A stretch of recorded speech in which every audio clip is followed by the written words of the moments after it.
Objection! Hello everybody, this is Vinton, aka BitB, and welcome out to another BitB stream. Thanks for coming out. It is Saturday, and we are diving into the next chapter of the Phoenix Wright series. Well, we have already done Justice for All, and unfortunately I did the original Phoenix Wright Ace Attorney game off-stream. Sorry. Maybe one day when I'm feeling up for it, I'll retroactively go back and play that. But for now, we're moving on to the next chapter, which is Trials and Tribulations.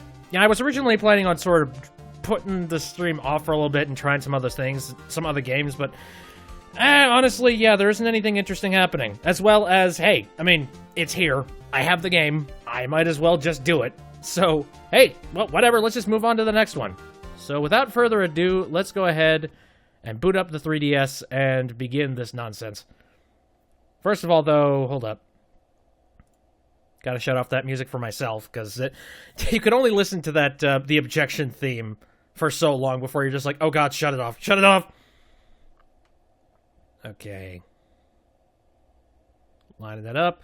Give me a second. Now it's a little anticlimactic when I have to, like, just suddenly say, hold on. That's getting it done. There we go. Here. Right, ready to go. Dive right back into the game. It's the exact same compilation, only this time, we're diving our heads into the game off to the side here. There we go. Phoenix Wright Trials Tribulation. I have not seen... I mean, I don't think I've seen, like, a lick of this at all. Like, I can say... I think I might have seen the first mission of this one, maybe, I think. I don't know. I don't even remember. But I know for a fact that I don't know anything about Trials and Tribulations, aside from maybe I remember seeing the screenshot of a character at one point sometime. Even then, I don't know. So, this is going to be extremely fresh for me, and I am looking forward to this. So, we're starting out with Episode 1, Turnabout Memories. Okay, give me a second. I'm going to move the 3DS window here so that I can be looking at it a little bit clearer. All right. Let's do it. Let us begin. Episode 1, Turnabout Memories. How did I get into this mess? Who is this? Wow. Okay, dead guy. Why? Why did I do that? Who is this? What the fuck? Wait, that is... That girl. You shouldn't see her anymore. Hey, it's none of your business. I'm telling you for your sake. If you continue to see her, it's gonna be bad news. You're lying! Just listen to me. There's something you need to know about that girl. Stop it! Don't talk about her like that! And this is... Who is this?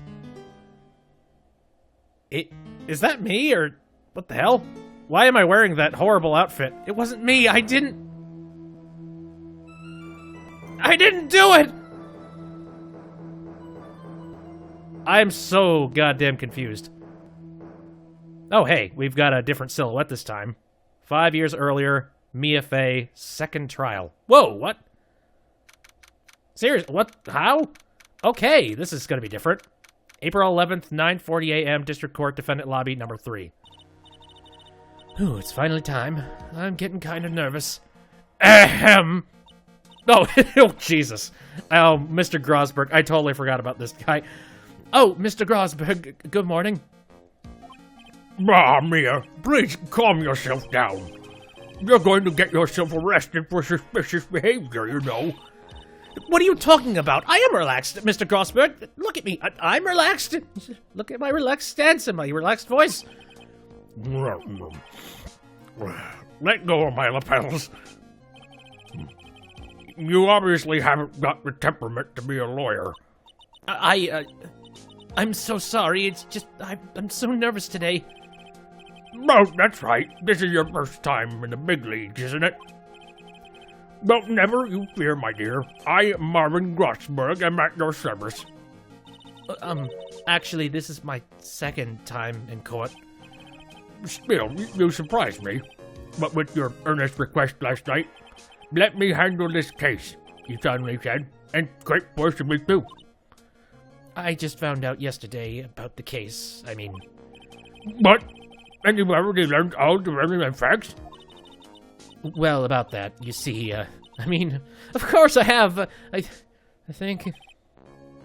Oh dear.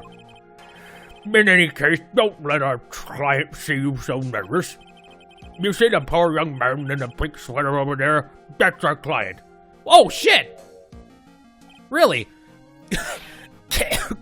Good morning there, everybody! Good morning. Try to keep smiling, Mia. So, this is a prequel. I suppose, yeah.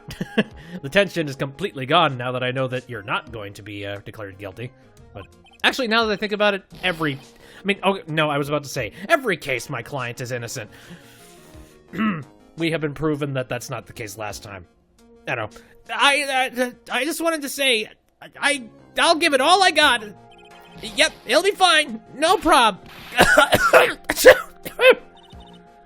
Oh, what's wrong? Do you have a cold or something, Mr.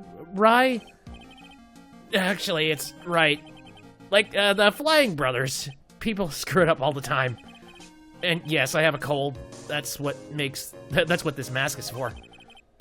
My doc says this way I won't give it to anyone else. Be kind to others, he says.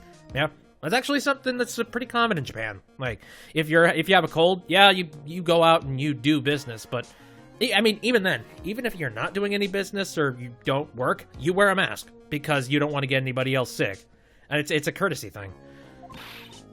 Right, Mr. Wright, you have nothing to fear in court today. If you're truly innocent, I promise I will save you. Please, let go of my shirt.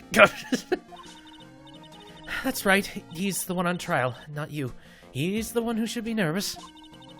You need to stay strong for your client, Mia. My name is Mia Fey. I'm still pretty new at this lawyer thing. The first time I appeared in court was a year ago. But that trial traumatized me so badly, I thought I'd never set foot in another courtroom. It's been 1 year since then, and, well, here I am again. But this time, I'm going to win. For my client, and for myself. Oh boy! So, yeah, Phoenix, I don't think he's ever been really known for his style. I don't think. He's not a very good dresser. Oh, and I suppose the judge is going to be the... My god. How old are you? Court is now in session for the trial of Phoenix Wright. The defense is ready, Your Honor. The prosecution is ready, Your Honor. The defense today is Miss Mia Fey, was it? Yes, Your Honor. Is there a problem? I was under the impression that Marvin Grossberg was to be leading the defense. Yes, well, you see, Mr. Grossberg had a bit of an emergency. Emergency? But isn't that him standing there right next to you? Yes, well, You're just a rookie. Are you sure you can really handle this? Don't let him scare you, Mia. Give him your toughest look. Of course, Your Honor. I think... Well, Mr. Payne, your opening statement, please. Well. I can't believe a veteran like me has to spend his time babysitting a new defense lawyer. Dare you... Don't worry, little girl. I see you, you're trying to do whatever you can with the rest of the hair that you're going to lose very quick. It'll all be over soon. What was that all about? Was he trying to trash talk me? Now then, I'd like to proceed with a summary of events of the day in question. The incident occurred on the campus of Ivy University. The murder victim was a student named Doug Swallow. Trying to find the pun. There's always a pun. He was a fourth-year student studying pharmacology. Sounds like he was a very bright young man. Yes, well, next we have a photo taken at the scene of the crime. students discovered the scene shortly after the murder. They found the victim's body. And the defendant, who'd obviously bundled his gate away, they then called the police. Excuse me, I have to sneeze. Sorry. I think this nasally voice is screwing up my nose a little bit. All right. That certainly makes the defendant look very suspicious indeed. Very well. The court accepts this photo into the record as evidence. Da-da-da-da. By the way, I can't quite tell the cause of death from this photo. Your reputation for sagacity is well earned, Your Honor. I don't think I've ever seen the word sagacity before. The truth is that the victim died a rather unusual death. An unusual death? What do you mean, Mr. Payne? Well, perhaps the defense would like to take this question. Huh? Simple question. I thought I might loosen you up a bit. I am a gentleman, if you will. Genteel man, rather. What? Stand up to him, Mia. Show him what you're made of. A perfect opportunity. Well, what was it? The cause? Go on. Please say you know that at least this much. I know. I can look at the autopsy report. All right, dog's autopsy report. Type, reports received during preliminary hearings. Date and time of death, April 9th at 3 p.m. Cause of death was a fatal electric shock. Ooh. Okay, then. I know.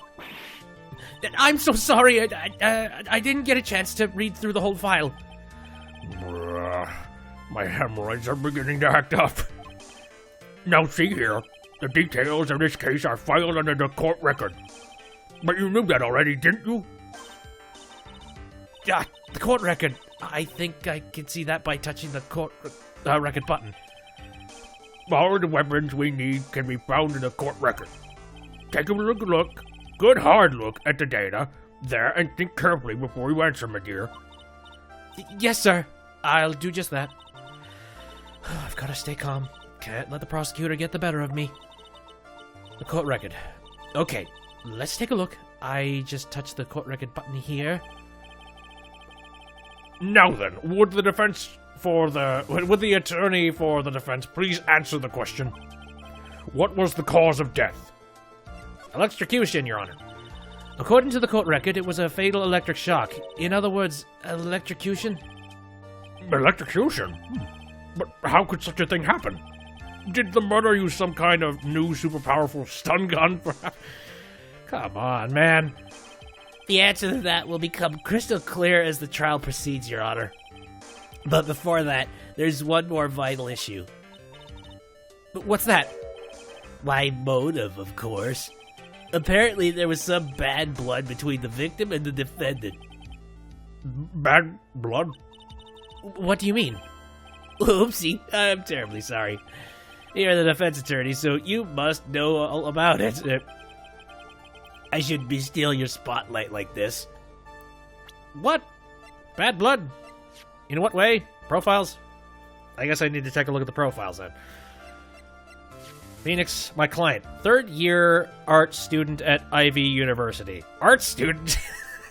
Okay. That didn't work out, I suppose. Currently has a cold. Doug Swallow. The victim, he was a fourth-year pharmacology student at the Ivy University. Oh. Dahlia Hawthorne. I don't recognize this character.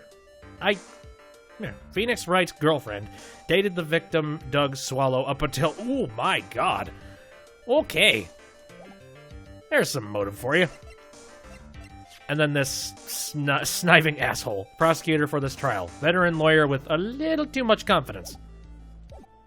Right then. I really don't like this guy's smug attitude. That's Winston Payne for you. He's the one smooth operator, if you catch my drift here. They don't call him the rookie killer for nothing, you know. Now then, let's hear from the defense. What was the source of the bad blood between the victim and the defendant? And this time, I would like to see some supporting evidence. Evidence? But no need to get all worked up over this. As I said, all our weapons can be found in the court record. find the evidence you need and then shove it into old Greybeard's face. Yes, sir. Into old Greybeard's face. Hey, you're pretty gray in the face yourself, asshole. Mr. Grossberg, I'm not that old.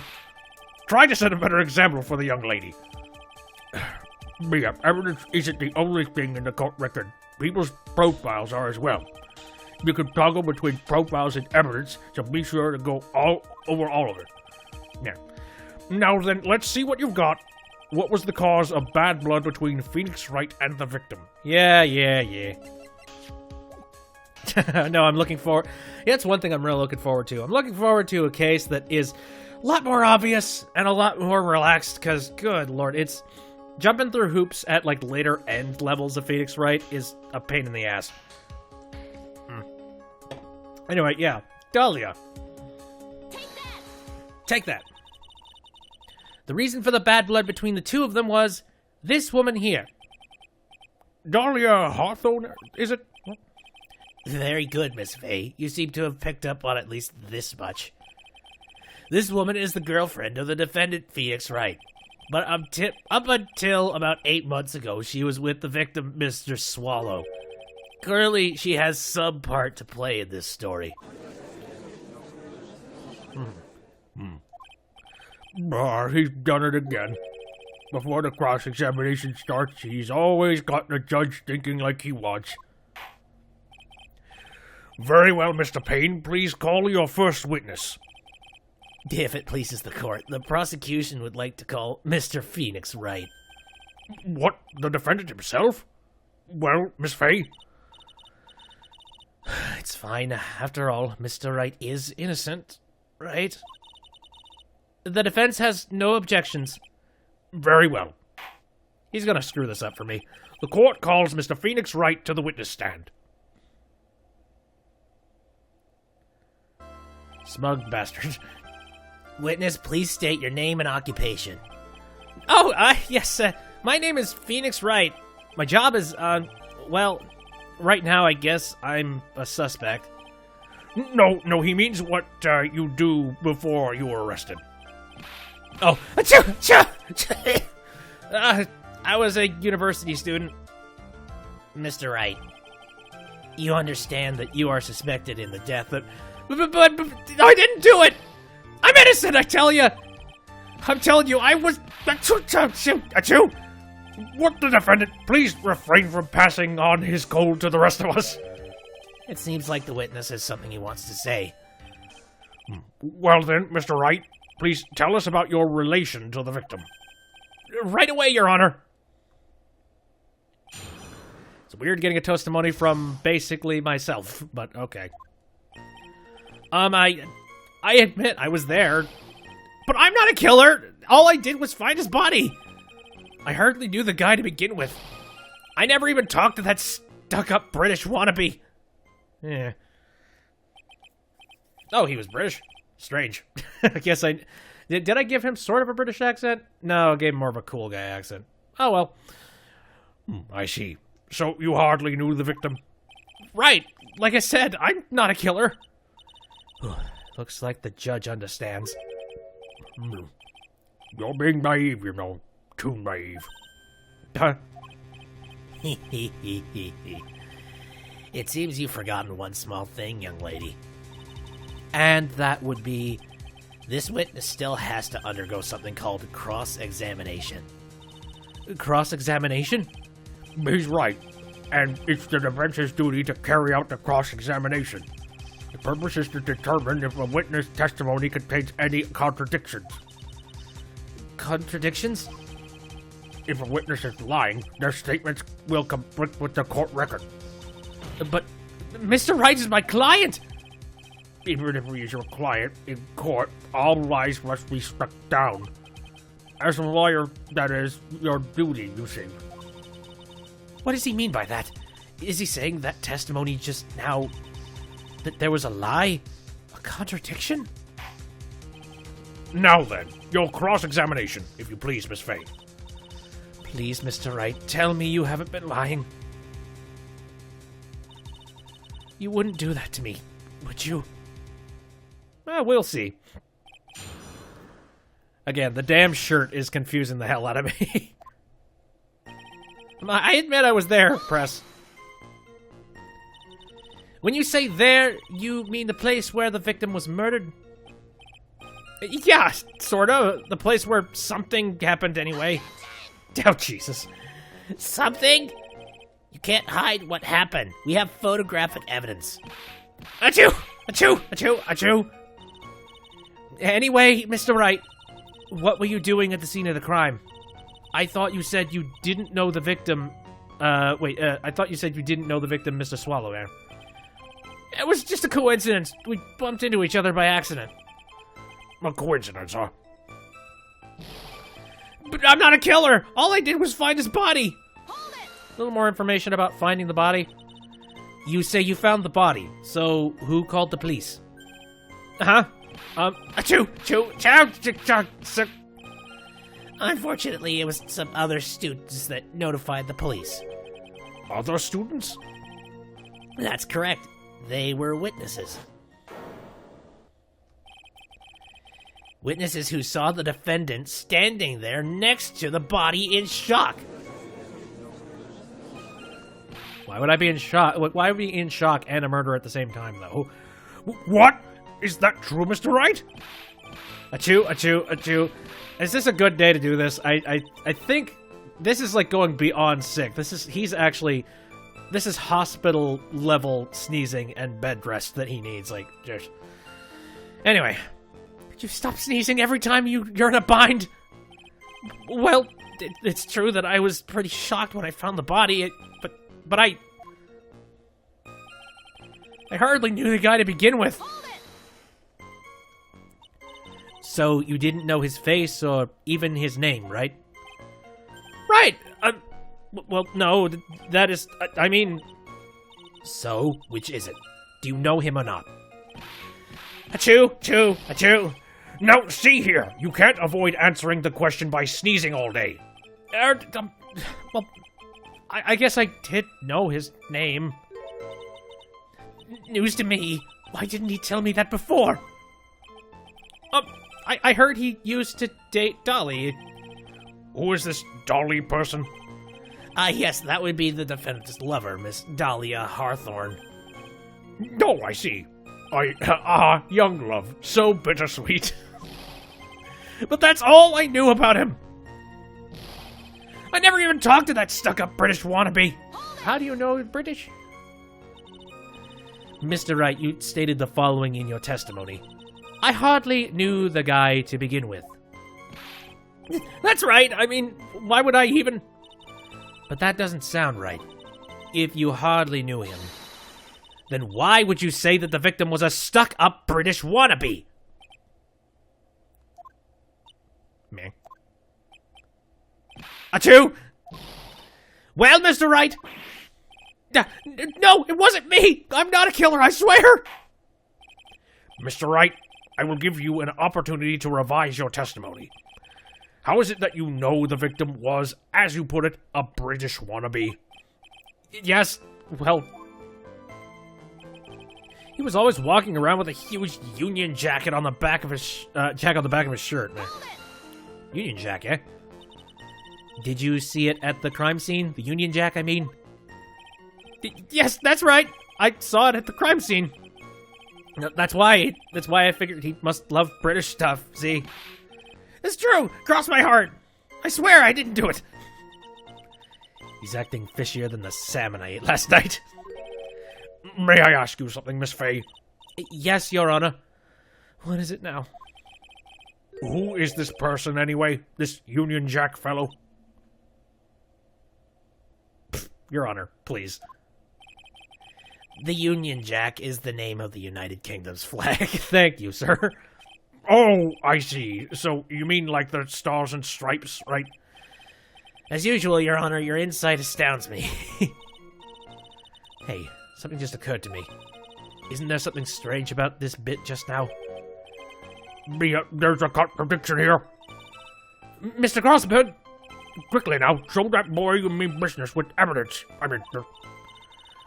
Okay, Mia, check the court record carefully.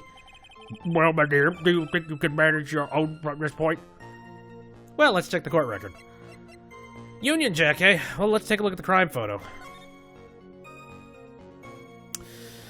Well, one look at his back, it doesn't look like he actually has a jack, the Union Jack on his back.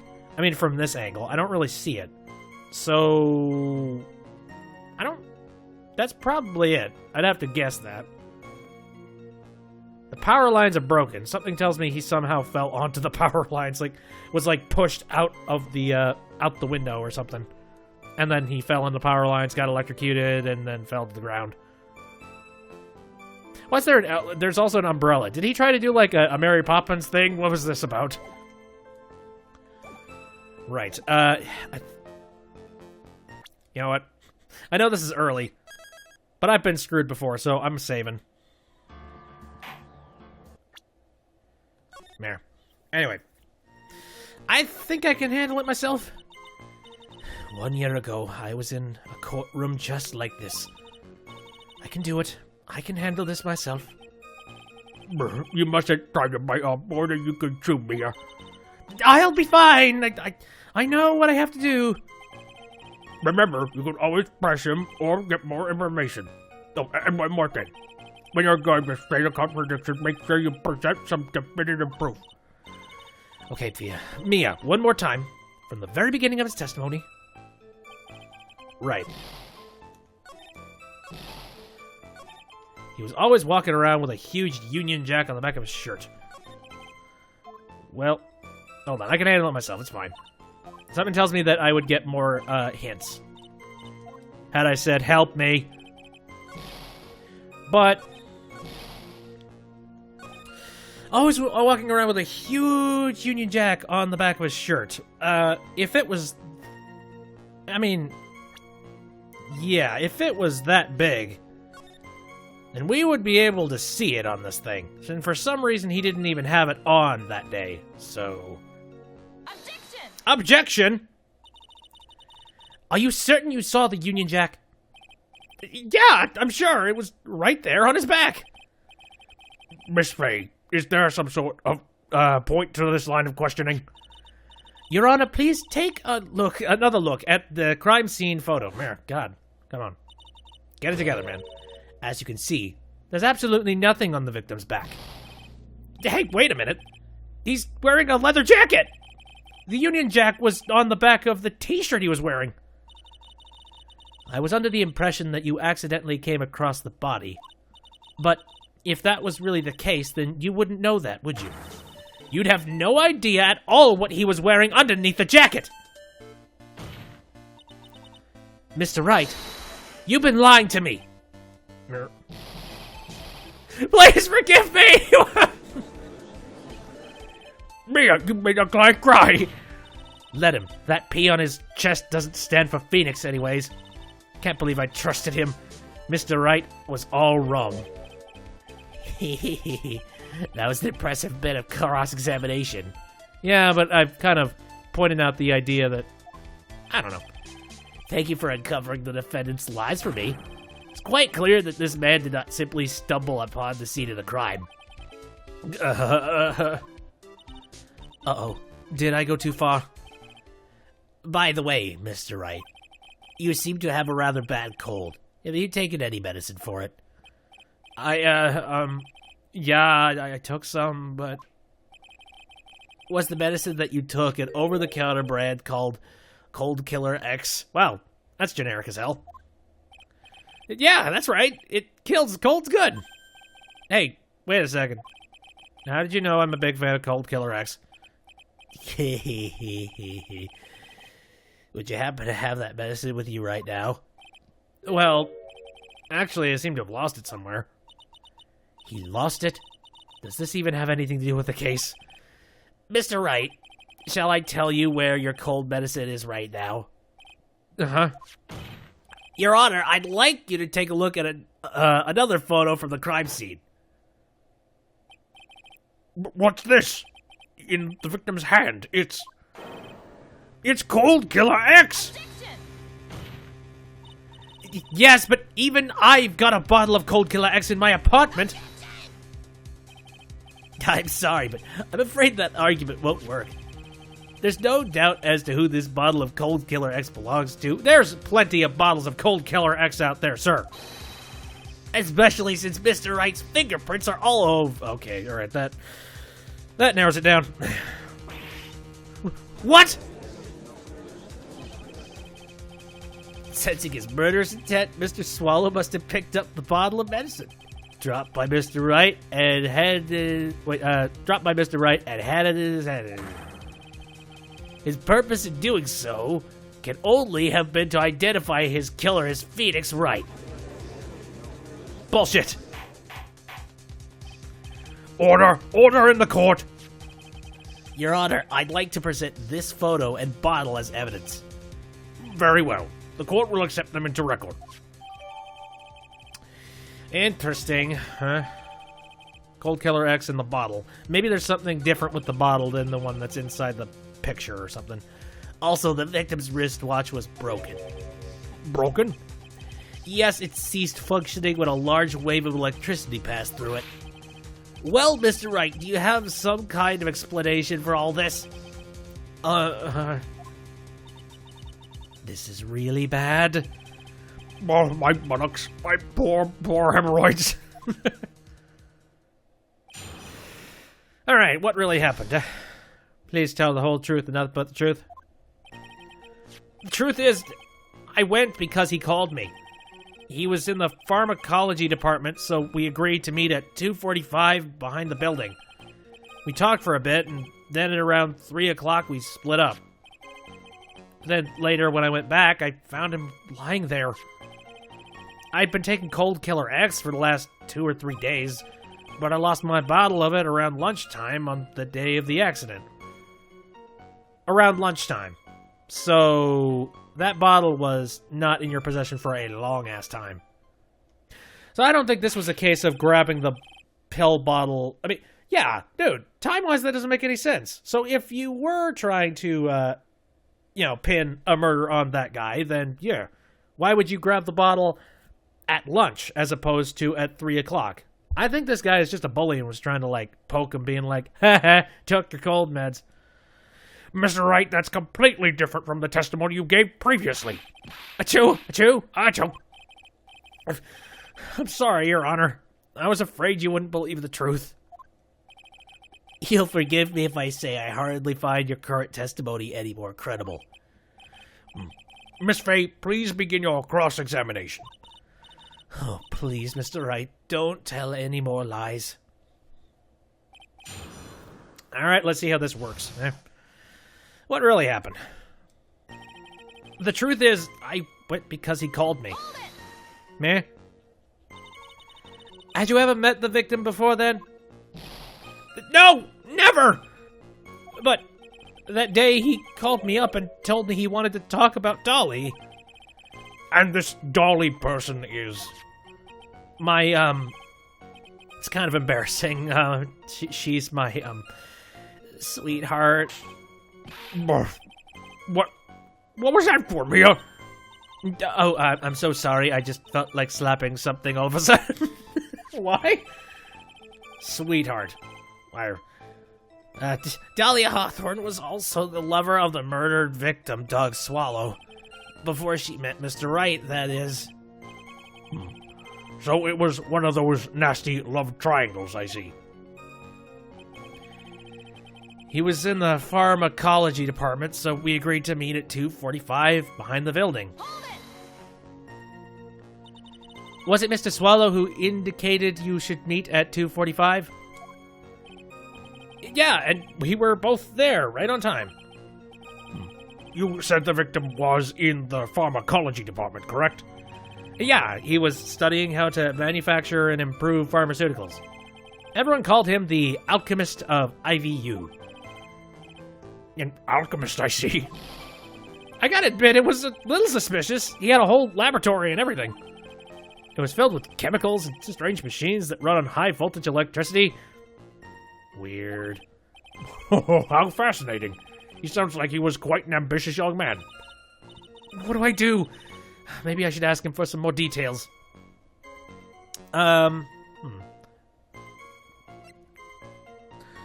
Well, I could probably get information about both of these if I just press him on both, but I'm going to ask about the pharmacology department. I was wondering if you could tell us a bit more about the pharmacology department? Well, okay, sure. I don't know all that much, though. A little bit early in your testimony, you said something interesting. You said the department uses strange machines that run on high-voltage electricity.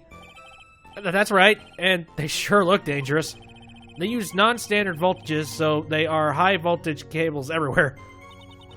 High-voltage cables? Yeah, there were electrical poles set up all around the building. The high-voltage cables run overhead or around the roof. Finally, I think we're getting somewhere. Here. Let's get a little bit more information about that, huh?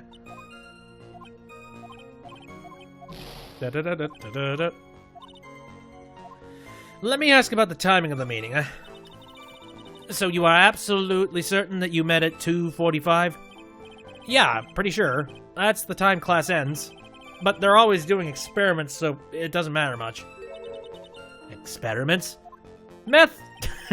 Yeah, those pharmacology guys are always in the lab whipping up something. Again, meth. Well, it looks like he's right about the time anyway. Witness, let's go on with your testimony. We talked for a bit, and then around 3 o'clock we split up. So, okay, so what was it you were talking about? You know, achoo! Maybe we should hang out again sometime? Hang out again sometime? I wish that were true. Right, yeah, no, that's a lie. Later, when I went back, I found him lying there. So you say you went back? Yeah, that's when I found the body. Yes, but why did you go back in the first place? Weren't you angry with him? Well, that's right, I was. Then why, Mr. Wright, why did you go back there? I thought maybe we could make up. Yeah. Achoo! Judging by the atmosphere, I'm pretty sure no one is buying this. Right. I'd been taking Cold Killer X for the last 2 or 3 days. It's rather unusual to catch a cold this time of year, isn't it? Yeah, I always get a little careless when the weather starts to warm up. I guess I shouldn't sleep with the window open this early in spring, huh? I suppose common sense is not always common. So, did anyone else know that you were taking cold medicine? Well, I always took one after meals, so I'm pretty sure all my friends knew about it. But I lost my bottle of it around lunchtime on the day of the... Yeah, okay, so you took a pill, you probably left it on the table or something like that, and then somehow, Mr. Crooked Boyfriend Asshole took the bottle. So that's my guess. On the day of the incident, what did you do for lunch? Huh? What does that have to do with anything? You can never be too sure. I always eat with Dolly, just the two of us. Oh, God. I know exactly what happened. I can already tell what happened. Dolly's homemade lunches are just the greatest. Her mini omelets are magically delicious. Ouch! Why'd you punch me with the jaw? Don't, I'm sorry. I just felt like hurting someone all of a sudden. I think that's enough for now. So, the defendant and the victim met at approximately the time of his death. And then the defendant returned to the scene for some unknown reason. I'm not entirely convinced by his explanation about the medicine bottle either. Let me be frank here, Mr. Wright. Your testimony cannot be trusted. What do you mean? I knew it was too much work for a little girl. However, there is one mystery that still remains. There is, Your Honor? How the murder was carried out, of course. Just how was the victim electrocuted? I don't believe the murder weapon has been produced yet, correct? Well, that is, You are correct, Your Honor.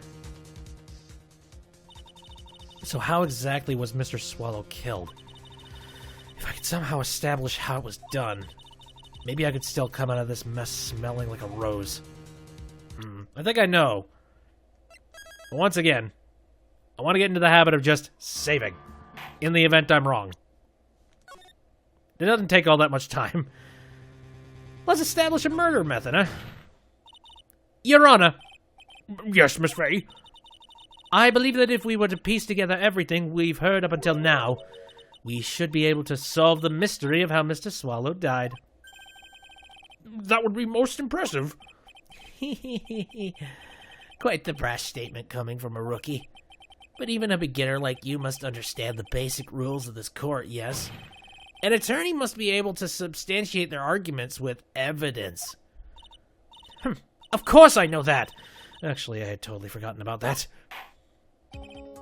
Now then, Miss Fay, let's see what you've got. Show me how you believe the victim was electrocuted. I think the electrocution is... There's clearly going to be proof of the electrocution in this photo. As for the cause of death, I'd say this picture captures it quite well. What? But there's nothing that even remotely resembles a murder weapon here. Are you that daft, Judge? I'm afraid the defense is going to have to explain this in a bit more detail. Miss Fay, where exactly in this photo is the murder weapon? Meh. Well, naturally, it's right here. That's... What is that? A severed electrical cable, I believe, Your Honor. Remember, the testimony we've heard? The machines the pharmacology students use in their experiments require a high voltage. And because of that, there are special high voltage cables strung up everywhere. Very safe establishment, this one. So then, the high voltage cable... Yes, the high voltage cable is the cause of death. That is the most likely explanation. That certainly sounds plausible. Well, Mr. Payne, what do you have to say about this? Well, I believe some praise is in order. Don't toy with me, old man. Now, the victim's cause of death may indeed have been a high voltage cable. However, I want you to think about what that really implies. The only one who had the opportunity to use the cable as a murder weapon was... the defendant! It's you! That much is certainly true. Yes, and that's not all. We have proof. Irrefutable proof that will establish that Mr. Wright was the murderer. You do? What is it? His fingerprints. Fingerprints? You mean that the defendant's fingerprints were on something besides the medicine bottle? Let's take another look at the crime scene photo. As you can see, the victim is wearing a leather jacket. And as you may know, leather holds fingerprints quite well. Oh, great. You mean... Yes, it was quite clearly imprinted on the chest area of the victim's jacket. The palm prints of the defendant's very own hands. What? I can only think of one way Mr. Wright could have left a print like that. Intent on murder. He squarely pushed the victim towards the severed electrical cable. Order! That's enough. I think we can conclude that there is no reason to continue with this cross-examination. Stick the force, get us, we're done. Mr. Grossberg! My hemorrhoids never lie. The show is over, Mia. I knew that boy was guilty the first time I saw him. No, you're wrong! Mr. Wright is innocent! No further evidence is required to convince me of this man's guilt. Your Honor! At this time, I'm prepared to render a verdict in this case. Hold it! Do you have something further to add, Miss Fay? Is this what you want, Mr. Wright? Yep. You still haven't told us the truth. The whole truth.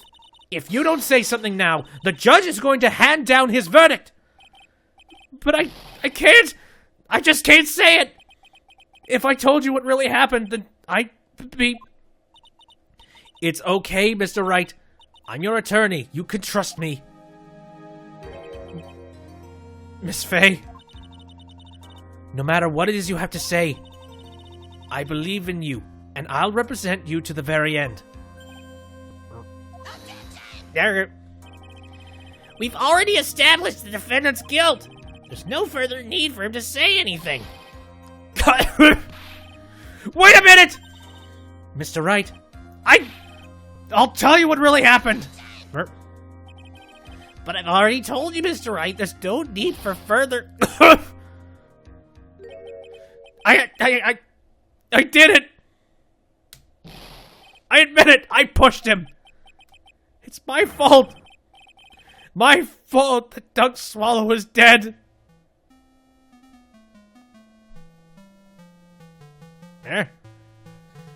That girl, you shouldn't see her anymore. Hey, it's none of your business. I'm telling you for your sake, you continue to see her, it's gonna be bad news. You're lying! Just listen to me. There's something you need to know about that girl. Stop it!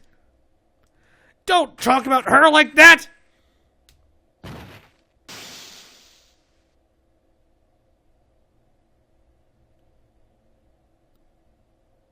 Oh, boy.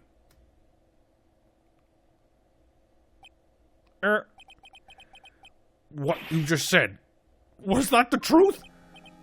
Yes, I was afraid. Afraid that if I told the truth, everyone would think I was the murderer for sure.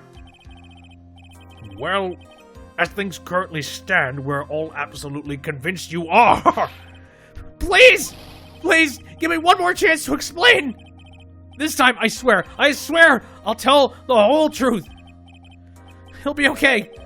Won't it, Miss Faye? I believe in you. Oh, thank you.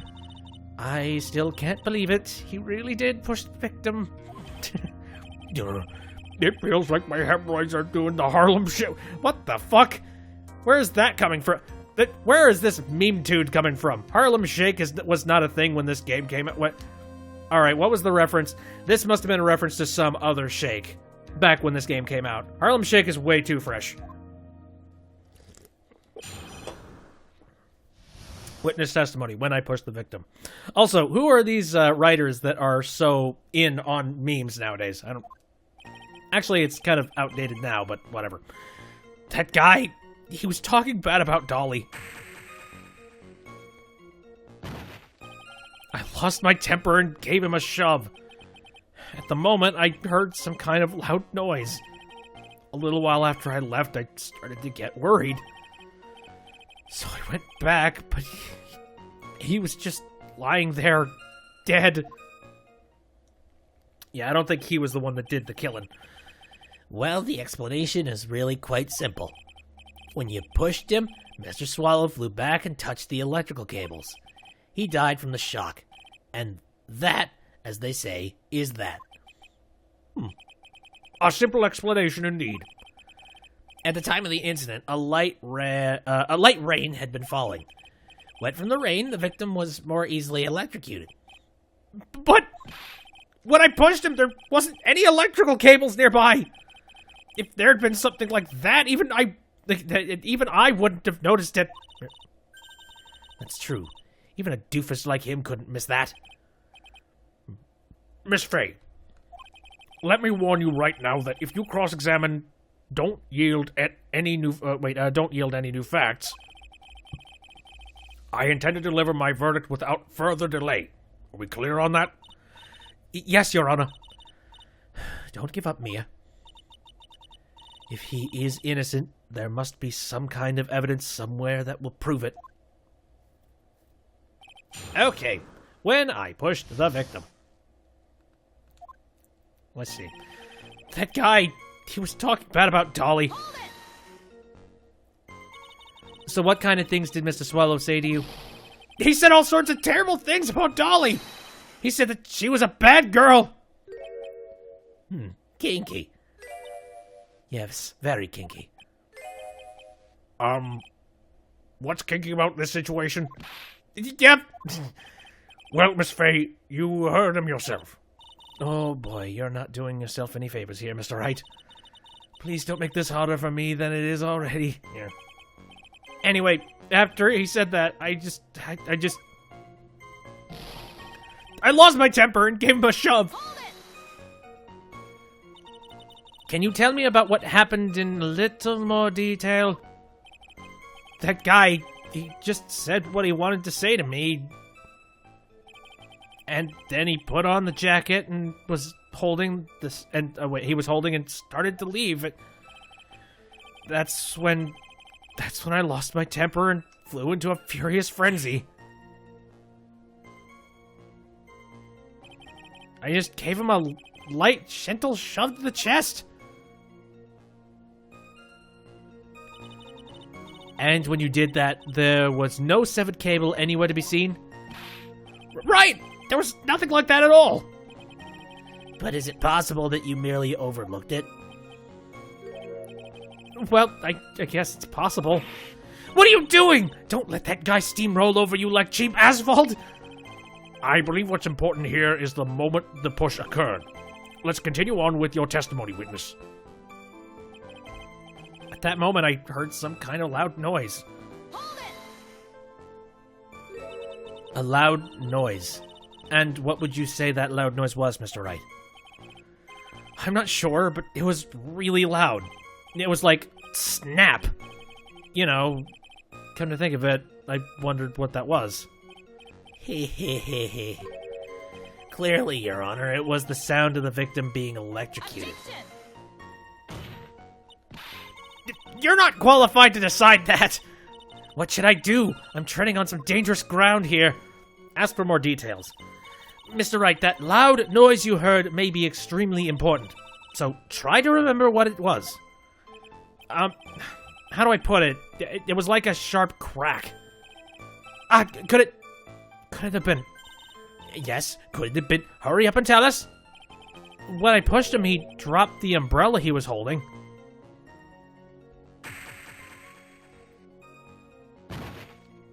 Meh. He fell right on top of it and broke it. That was probably the noise I heard. An umbrella, huh? And did that umbrella belong to the victim? Yeah, it was a plastic umbrella. Cheap and frail. Kind of like the owner. Then again, I wish I had any kind of umbrella. I was totally soaked to the bone. Miss Faye, what do you think? Is there something important that in that testimony just now? I don't know. I'm gonna save. Just to be safe.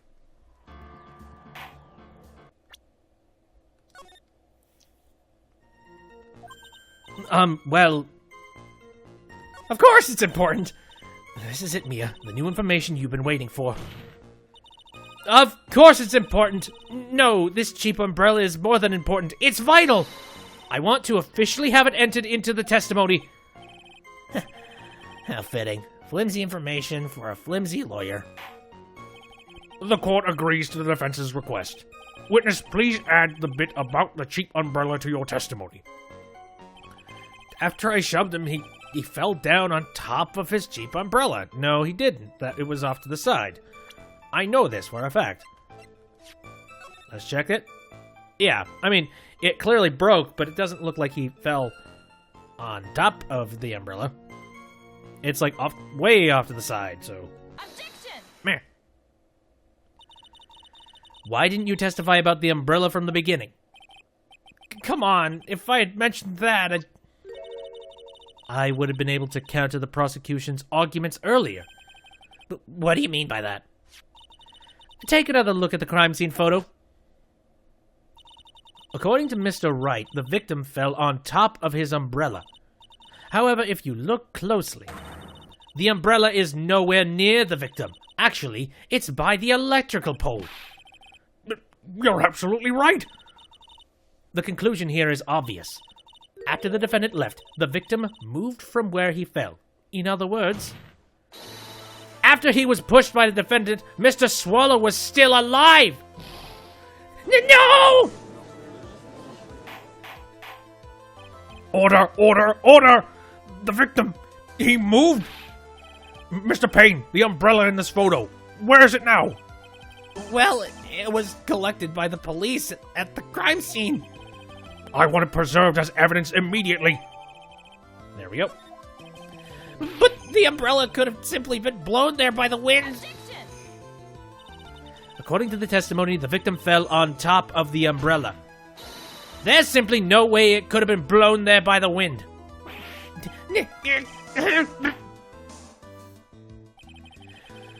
I know this matter of the umbrella seems relatively trivial, but as long as the smallest doubt remains, I cannot render final judgment. No! Frickin' saw. Yeah, frickin' Mr. Payne. I almost said saw it. No, that's that. Yeah, that's the murder in the first game. I must say, I still find it hard to believe that a huge hole has been blown in the prosecution's case by the defendant's testimony. Okay, Phoenix's testimony has been added to the court record. That's the first time I've ever had that happen. Well done, Mia.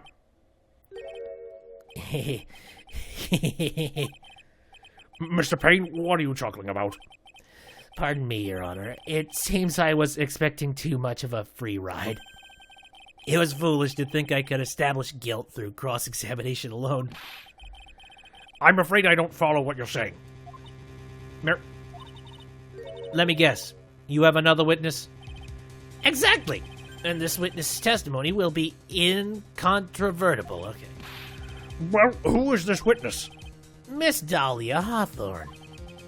Dahlia Hawthorne? You don't mean Dolly?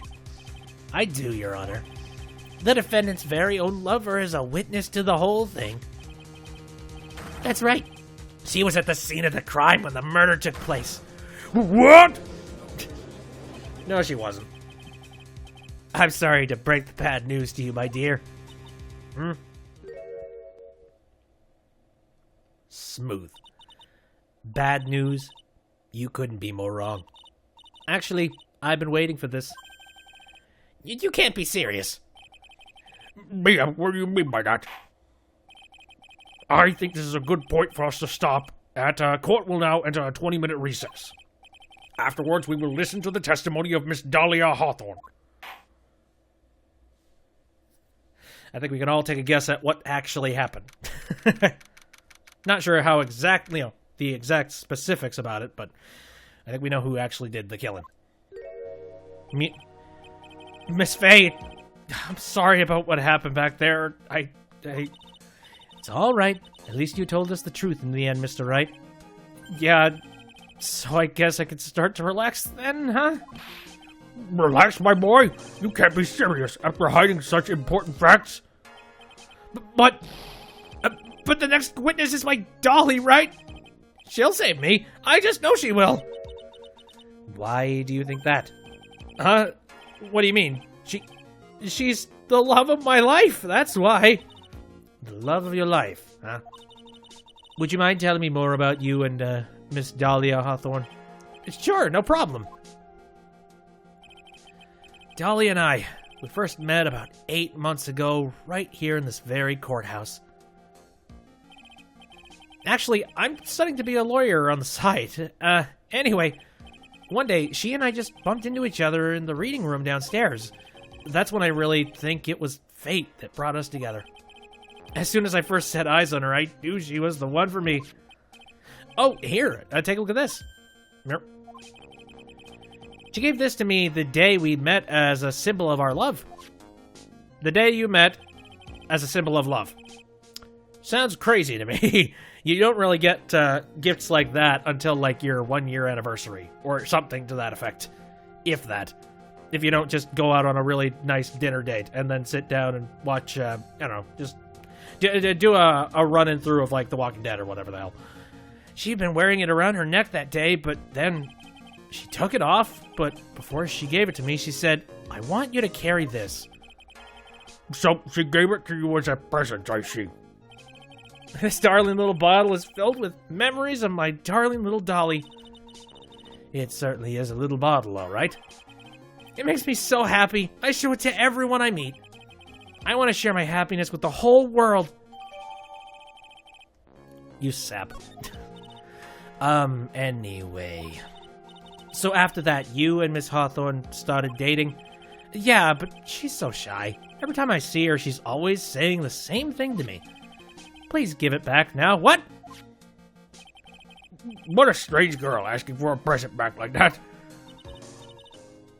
By the way, Mr. Wright, the day you first met Dahlia Hawthorne 8 months ago, it wouldn't happen to have been August 27th, would it? Huh? Yeah, it was. But how did you...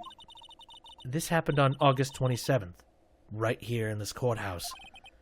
What's this? A newspaper clipping? Oh, let's see. Murder in the courthouse? Murder? What are you reading there? Let me see. Oh, I see. Mia, I think I understand what you're trying to say. And I think I understand why you suddenly took such a keen interest in this case. You believe there's some connection between these two cases, am I correct? Bingo! I hope you don't mind, Mr. Grosberg. I needed to finish this myself. Yes, but I'm afraid what you have will not be enough, my dear. I'll go and have a look in the downstairs reading room and see what else I can find. Thank you. I want to do whatever I can to be of help with you, Mia. Well, it looks like recess is about over. We better all get moving. I guess so. That recess sure seemed longer than 20 minutes, though. Seemed pretty short to me. To be continued. All right. Back into the courthouse. Need to pin some murder on some people. April 11th, 12:13 p.m. District Court, courtroom number 2. Court will now reconvene. Mr. Payne, please call your witness. This next person is someone who witnessed the crime as it happened. The prosecution calls Miss Dahlia Hawthorne to the stand. You wench! I'll get that shit out of here. Brr. What's with this stiff silence? In my long career as a judge, I've been deceived by many witnesses. It's my job to doubt, to take no one at their word. But in your case, I must admit that you radiate a glow of complete sincerity. I can't believe he's actually said that. Oh, now then, witness, could you please state your full name? I, Don't worry, sweetie. There's no need to be nervous. If anyone says anything rude, you can be sure I'll cut them right down to size! And I will bash them with my gavel. I love how they look straight at me when they say that. Thank you for calming my nerves. You were all so nice. I almost feel right at home. Not at all. It was nothing. If we may move on now, what is your full name and occupation? My name is Dahlia Hawthorne. I'm a junior in literature at Ivy University. I just want to say, it's an honor for me to be here in your noble presence. The honor is all mine. No, the honor is all mine. Well, we know whose milkshake brings all the boys. Jesus. The references happening here. Sir. Is there something? Wait, no, I'm getting my voices mixed up. Is there something I can help you with? You just go on and say whatever is on your mind. I'm sure that there must be some kind of mistake. Feeney wouldn't kill anyone. I just know it. Yes, I can see why you'd say that. She's going to be a tough witness, all right. It only took her 12 seconds to wrap them all around her little fingers. Now then, please proceed with your testimony. Let's hear about what you witnessed on the day of the incident, if you please. Again, she's a crafty devil, I'm sure. She's going to say something that isn't going to fit well with my statements. I'd been planning to go back to Feeney's place after class was over. Feeney and Dougie, they were talking behind the building. Then suddenly, Dougie got all wobbly and just collapsed. That's when Feeny noticed that I was there. I went to go and find some other students and they called the authorities. Yeah, but nothing about the electrocution. I don't know what to say. According to you, Miss Hawthorne, the defendant didn't do anything wrong, but... Well, he pushed people. That's kind of wrong. Young lady, as old as I am, even I recall how the flames of young passion can burn. Nevertheless, it is my job to discover the truth. Please tell us the truth. But I would never. That's more than enough, witness. I won't allow this to continue. What do you mean by that? Please just let me proceed with my cross-examination, Your Honor. I, for one, don't plan to win my case on a bunch of paper-thin lies. Tee. You haven't changed a bit, Mia Fey. Meh. What's this? So you two are acquainted? Yes, we've met before. Once. In any case, Miss Fey, the floor is all yours. It is good to see you again, Madam Fey. Madam? I'm no one's grandma yet, girlie. Alright. This stuff. I've been planning to go back to Feeny's place for his dinner. Now, unless I'm mistaken, Feeny, I mean Mr. Wright, is in the art department. If that's the case, then what were you doing by the pharmacology building? Well, I'm in the literature department. I'm studying Japanese senryu poetry. Oh, how wonderful! Is that humorous yet satirical style of haiku, yes? Nothing left to do. When a man reaches this age, sleep is his best friend. Oh god, haikus. I don't know why, but for whatever reason, those got really popular. I don't understand. I don't get it. I see haikus in, like, YouTube comments all the damn time now. Where? Why? I don't...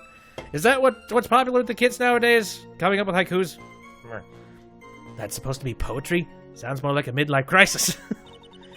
For me to get to the art department, I have to walk through the back area. Yes, I see. That makes sense. When I want to enter the courthouse, I always walk through the front doors. How else would you enter? Teleportation? Feeny and Dougie, they were talking behind the building. Oh, shit. Behind the building. So, who is this Dougie person? Oh, I'm sorry. Doug Swallow. We were dating until about 8 months ago. So, what were Dougie... Mr. Swallow and Mr. Wright talking about, anyway? How can you be so mean? I would never eavesdrop. I wasn't raised to be so rude and unrefined. That's right, Miss Fey. Don't drag the witness down to your level. Why am I being demonized here? Please, go on. What did you see next? Bullshit. And suddenly, Dougie got all wobbly and just collapsed. Are you saying that the victim just collapsed on his own? Yes. In other words, the defendant never touched the victim? Is that right? I was watching the whole time. Feeny never did a thing to Dougie. If I press her for no good reason, I just know the judge will get angry with me. So what should I do about this testimony just now?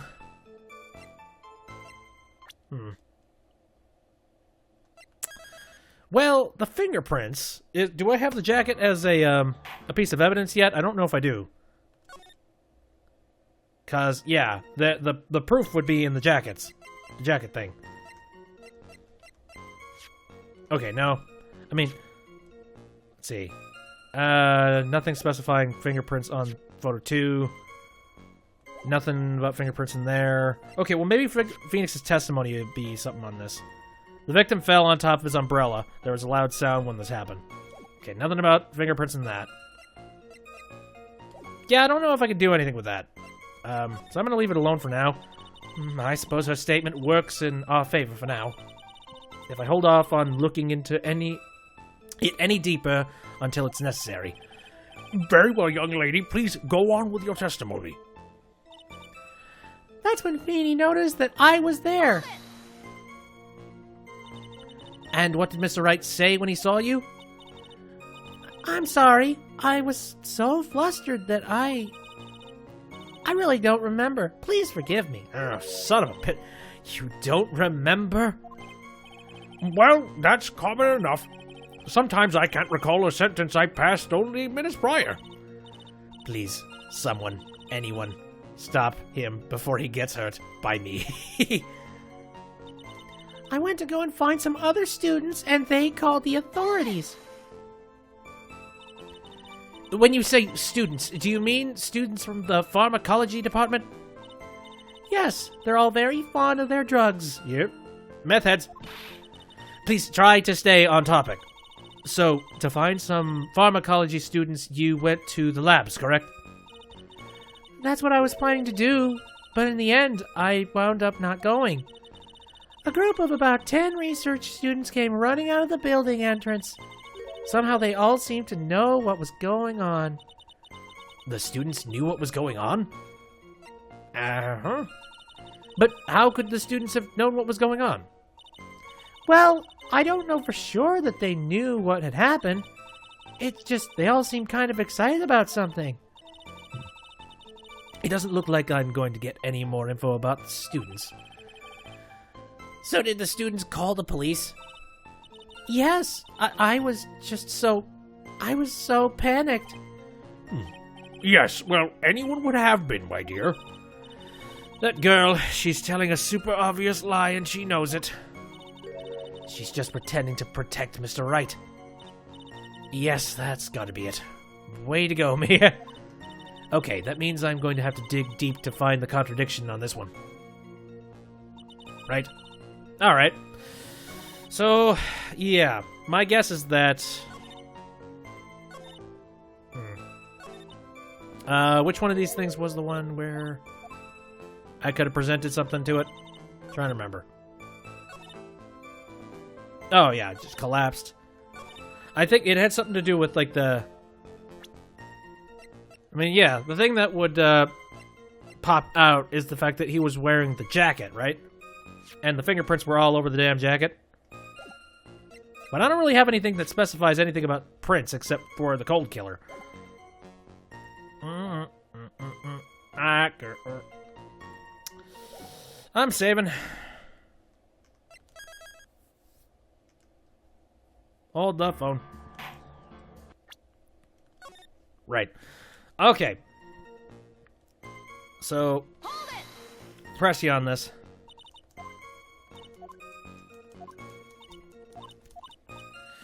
What should I do? Show contradiction. Feeble lies are not very becoming, Miss Hawthorne, so let's drop them, shall we? What? I would never... Miss Fay, I will not allow you to badger this witness. I believe the defense is engaged in a fishing expedition. That is, she has no supporting... Please don't glare at me like that. I'm just doing my job. Now then, Miss Hawthorne. The defendant's palm print was found on Mr. Swallow's leather... Okay, I didn't even need to present any contradiction. There we go. It has already been shown that Mr. Wright did, in fact, push the victim. What? There's no need to try to cover for that, defendant. It would be much better if you came out and told us the whole truth. There's nothing to worry about, young lady. Just tell us everything you saw. Yes, Your Honor. I will, if you don't mind. I'd like to revise my testimony. Looks like we're finally getting somewhere. Actually, I didn't see the moment he pushed Dougie. Meryl? You didn't see it? Well, I saw the moment when Dougie fell to the ground. And at the time, there was only the two of them at the scene. The defendant, Phoenix Wright, and the victim, Doug Swallow. Yes, that's right. Mm-hmm. It didn't look like they were fighting, and I didn't hear anything unusual either. So then, what did it look like they were doing to you? I thought they were having a nice, friendly afternoon conversation. Oh, give me a break. That's why I really wasn't watching them all that closely. Did you notice anything out of the ordinary at all? No, nothing at all, Mr. Judge. Oh, I like the sound of that, Mr. Judge. Now then, please proceed with your testimony. Okay. Didn't look like they were fighting, and I didn't... Yeah, I mean, that makes sense. I actually didn't see the moment he pushed Dougie, yeah? Alright, so is any of the pieces of this thing now moot, now that she has announced that I actually didn't see them? They were talking behind the building. Okay, I'm trying to remember what, if any of these, now contradict what she has now said. Let's see. Nope, that's all about the haikus. See what's happening with this. Dougie stuff. How can I be so mean? Go on, what'd you see next? Meh. I actually didn't see the moment he pushed Dougie. Didn't look like they were fighting. Didn't hear anything unusual either. Let's see if there's anything new on this one. Okay, they're all like fond of the drugs. 10 students came out of the building. They all seemed to know what was going on. Press for more details, why.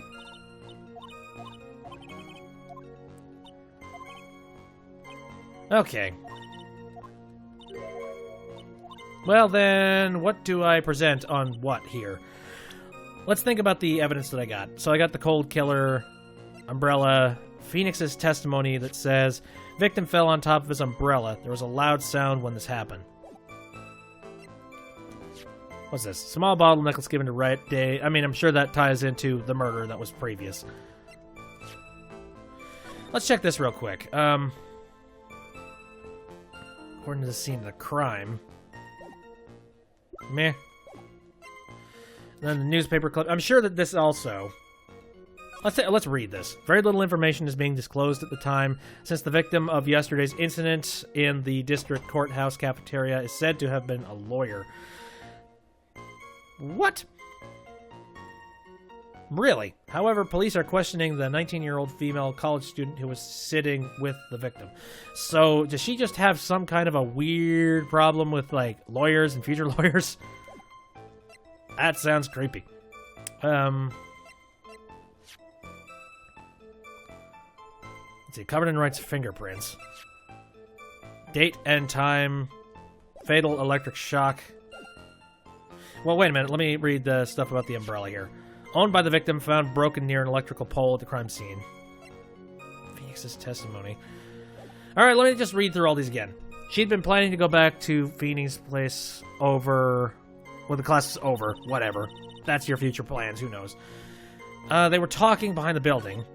Actually, I didn't see the moment he pushed Doug. It didn't look like they were fighting, and I didn't hear anything unusual either. You didn't hear anything unusual? That's weird, because you would have heard... Hold on a minute. There was a loud sound when this happened! Objection! You say you didn't hear anything unusual. Is that correct? Yes, yes, that's why I was very relaxed, looking at the scenery around me.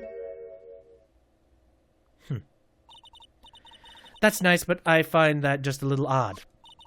I have here the testimony of your boyfriend, Mr. Phoenix Wright, and he clearly testified to the effect that when he pushed the victim, he heard a sharp, loud noise. He said that? If you were really that close to the two of them, why didn't you hear this noise as well? Well, maybe the noise just wasn't all that memorable. Nah. But according to Mr. Wright's testimony, it was a sharp noise like a snap. There's no way a noise like that could fail to make an impression.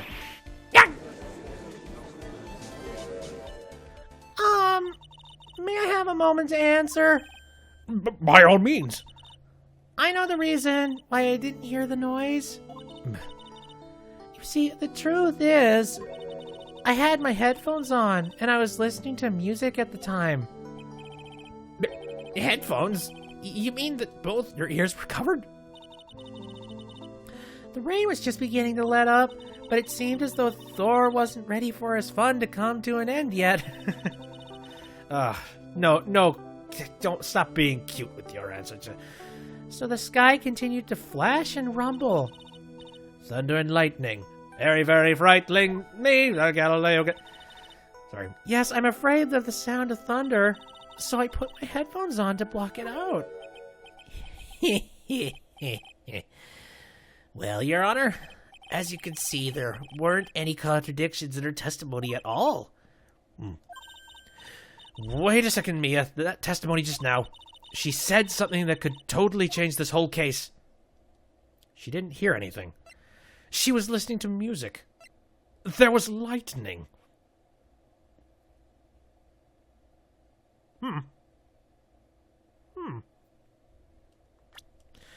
Lightning might be it. Of course, a lightning strike would, that'd be a hell of a thing if that was actually what killed him. She didn't hear anything? Okay, nope, she had headphones in. That was fine. She was listening to music? That's fine too. Like, both of those make sense. Lightning? Your Honor, there's a problem with the witness's testimony. But what do you mean? Didn't you notice? She said there was lightning, correct? Yes, what about it? Well, lightning is actually a large discharge of electricity in the atmosphere. Am I right? Now's not the time for a science lesson, Miss Fay. Yes, Your Honor. Anyways, since the cause of death was electrocution, isn't it possible that the victim died from being hit by a bolt of lightning? Oh, I must admit that the thought had not occurred to me. Just what kind of thoughts do occur to this guy, anyway? This entire case is built on the premise that Mr. Doug Swallow was murdered. But the very premise itself is mistaken. The defense believes that Mr. Swallow was, in fact, victim of a stray bolt. Meh, it's not gonna pass in court. It appears the defense may be onto something. Could it be that the death was actually accidental? All right, you did it, Mia. I'll be taking that not guilty now if you... What do you have to say? I'm hurt that you have such a low opinion of me, Miss Fay. Huh? I'm not a fool, you know. The prosecution has done its research, Your Honor. We found that there were no lightning strikes on the day at that location. What? What's more, Yes, pictures. we have evidence that the electrical cable is definitely linked to this case. Evidence, Mr. Payne? Well, what is the evidence? This affidavit. And who was this affidavit from? The pharmacology students who were conducting experiments in the labs that day. That's why they all left, because... Oh, their electricity broke. Yeah, that's what it is. Allow me to read out to the court the testimony of the pharmacology students. All equipment in the labs lost power all of a sudden at around 3 o'clock p.m. that day. Was it a blackout? All of the lab's equipment runs on high voltage, Your Honor. So you're saying the equipment lost power because... Precisely. They lost power because of the severed electrical cable. The power outage occurred approximately 3 o'clock p.m. Which fits the time of death listed in the autopsy report. Exactly. In other words, the victim died as a result of touching the severed electrical cable. According to the students, the cables were very old. They were planning on having them replaced in the near future. I see. Apparently, the cables had become so brittle that even the smallest bump would cause them to break. Okay, wow. Safety is not a concern at this university. Also, how do you know that? How did you figure that out? Were kids just like taking their shoes and just tossing them up there and breaking the lines, just being like, oh shit? However, there's one thing that troubles me. If the cable could have been broken by any small bump, then it wouldn't have snapped if it hadn't been bumped into, correct? Well, I suppose you could say that. Miss Fay, Do you have any thoughts regarding the cause of the severed cable? I don't know. Let me save first. Again, I'm save crazy. I've learned several lessons over the course of me playing these games, and saves are nice. Your Honor, I don't like how this is looking one bit. I have to come up with something to try to regain some momentum. If it pleases the court, the defense would like to state its opinion. Well then, let's hear it. Who or what was it that caused the cable to break? Let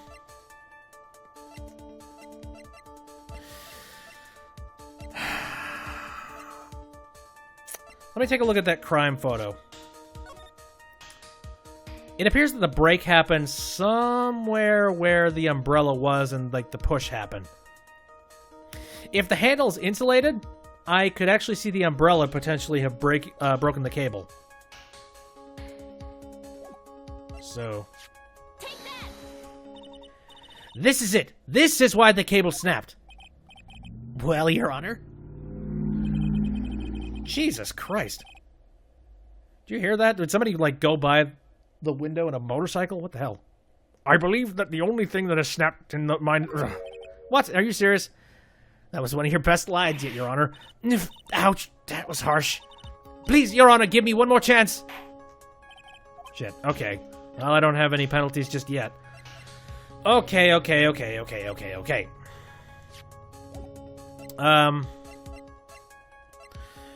What snapped the cable, huh?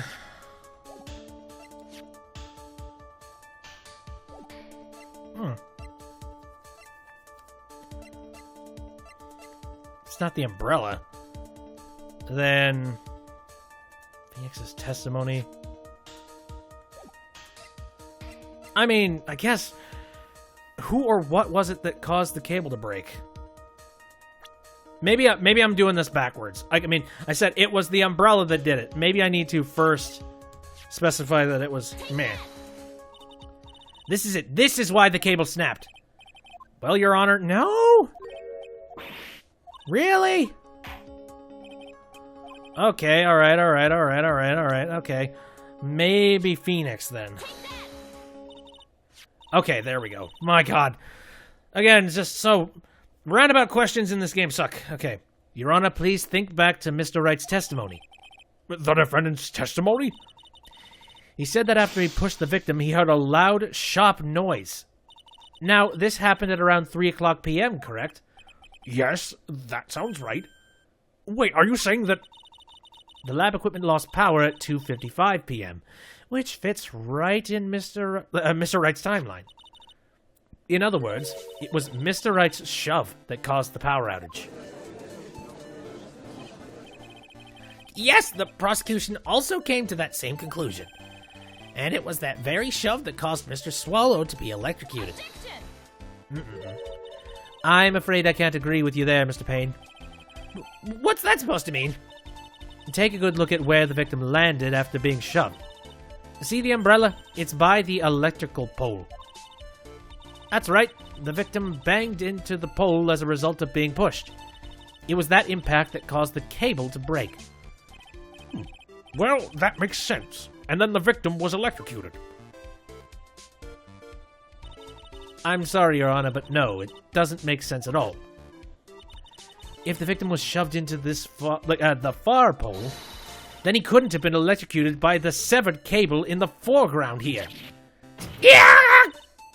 In other words, someone other than my client must have electrocuted the victim.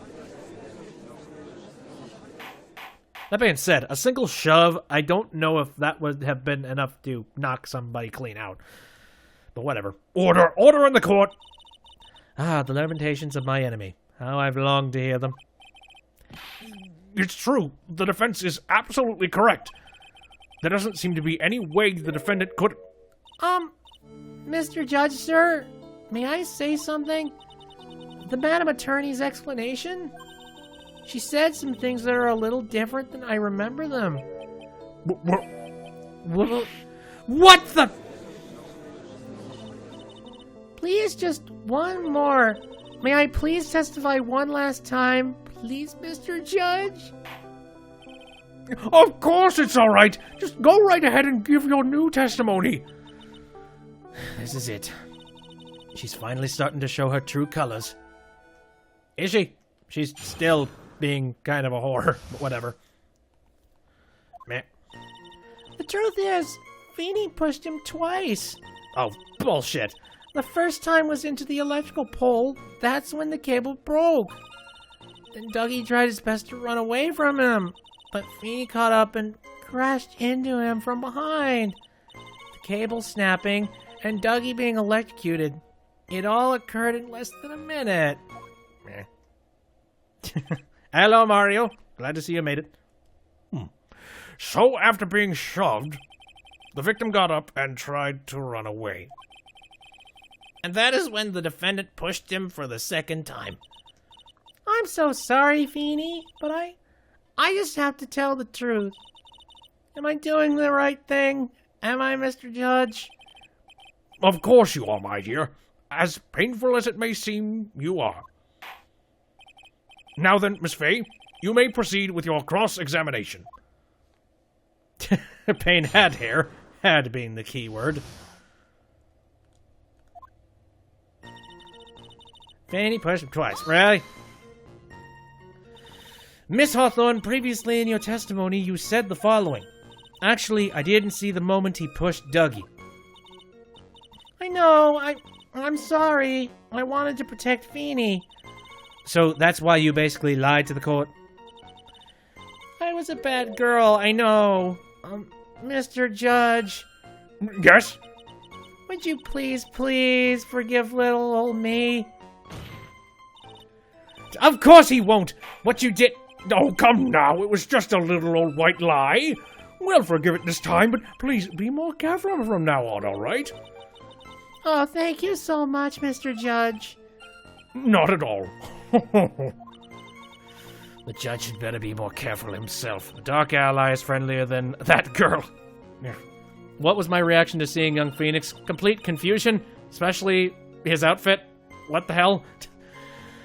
Anyway, first time was into the electrical pole. That's when the cable broke. Yeah. You're saying you actually saw the victim get pushed into the electrical pole? I know he doesn't look it, but Feeney can be a bit of an imp when he wants to be. Oh, really? But I never imagined that he would cause an electrical cable to break. Feeney really is scary when he gets mad. Yes, he sounds like a very dangerous individual indeed. You don't know the half of it, Judge. He's gonna be the cause of, like, your stroke sometime in the future. Then Dougie tried his best to run away from him. So, let me get this straight. You were happily listening to music on your headphones while you watched this scene unfold? What? Miss Fay, I'll have to ask you to stop badgering the witness. I wasn't happy. I was so scared I couldn't even move. All I could do was stand there and cheer them on. Cheer them on? What do you mean by that? Well, I wished the best for them both, and then they would each give the fight their all. You goaded them on, you bitch.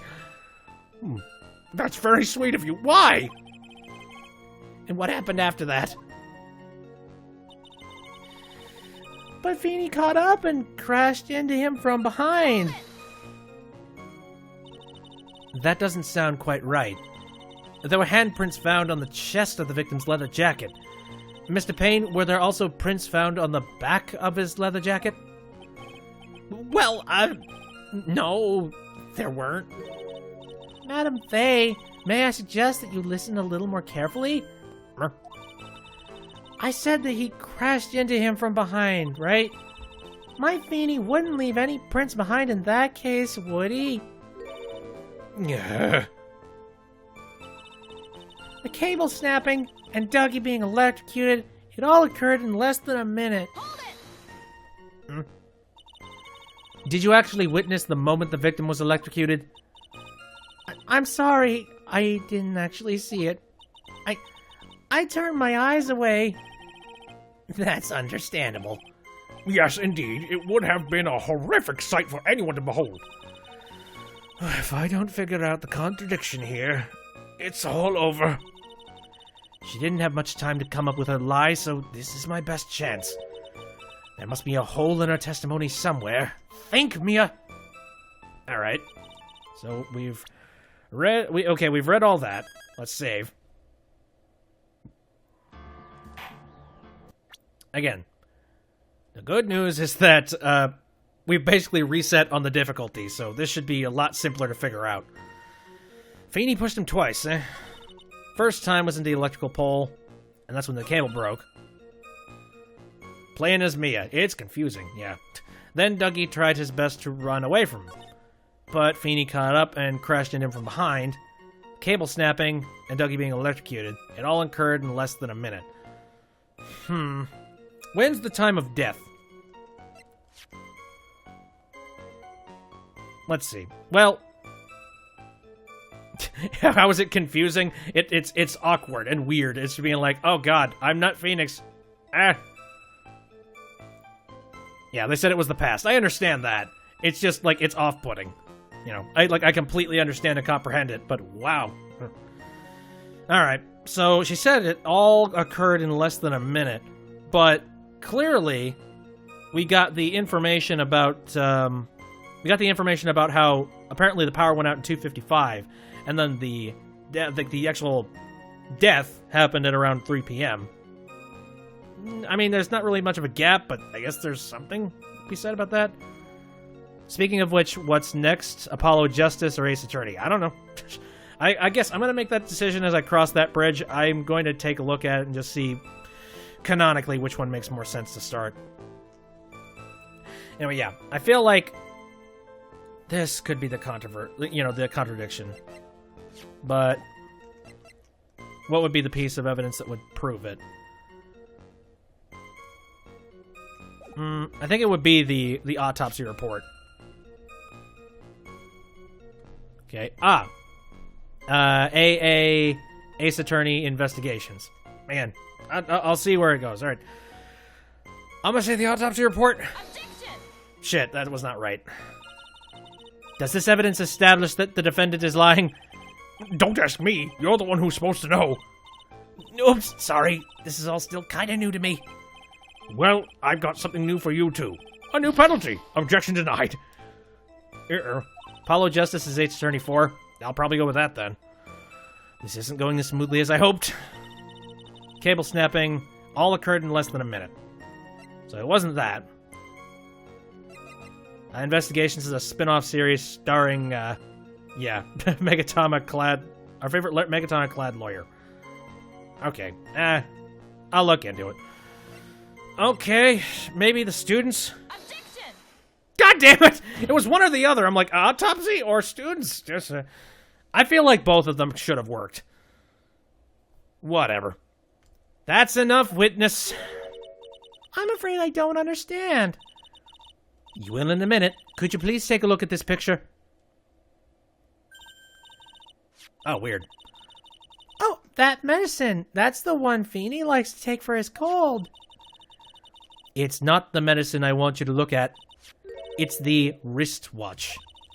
It stopped at the precise time the victim was electrocuted. Ooh, it's a little after 3. In other words, 3:05 p.m. Yes, and your point is, Miss Faye? My point is this. What time was it when the lab suffered that power outage due to the cable snapping? Well, according to the student's testimony, the answer is clear. It was 2:55 p.m. Oh, no! Would you care to explain to this court, Miss Dahlia Hawthorne, what exactly happened during this 10-minute interval?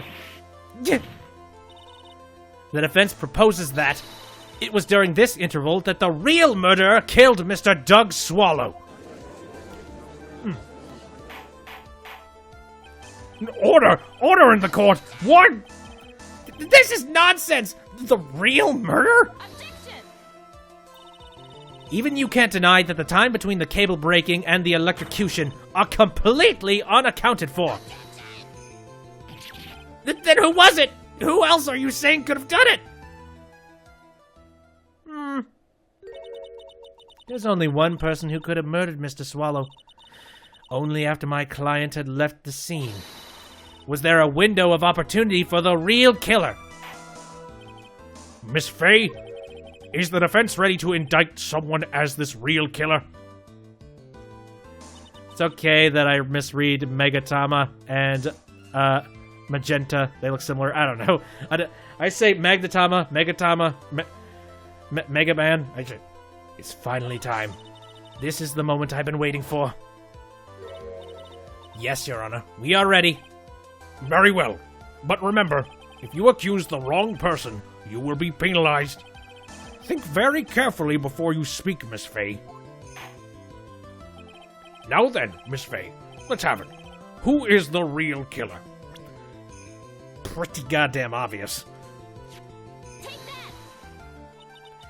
It could only have been you.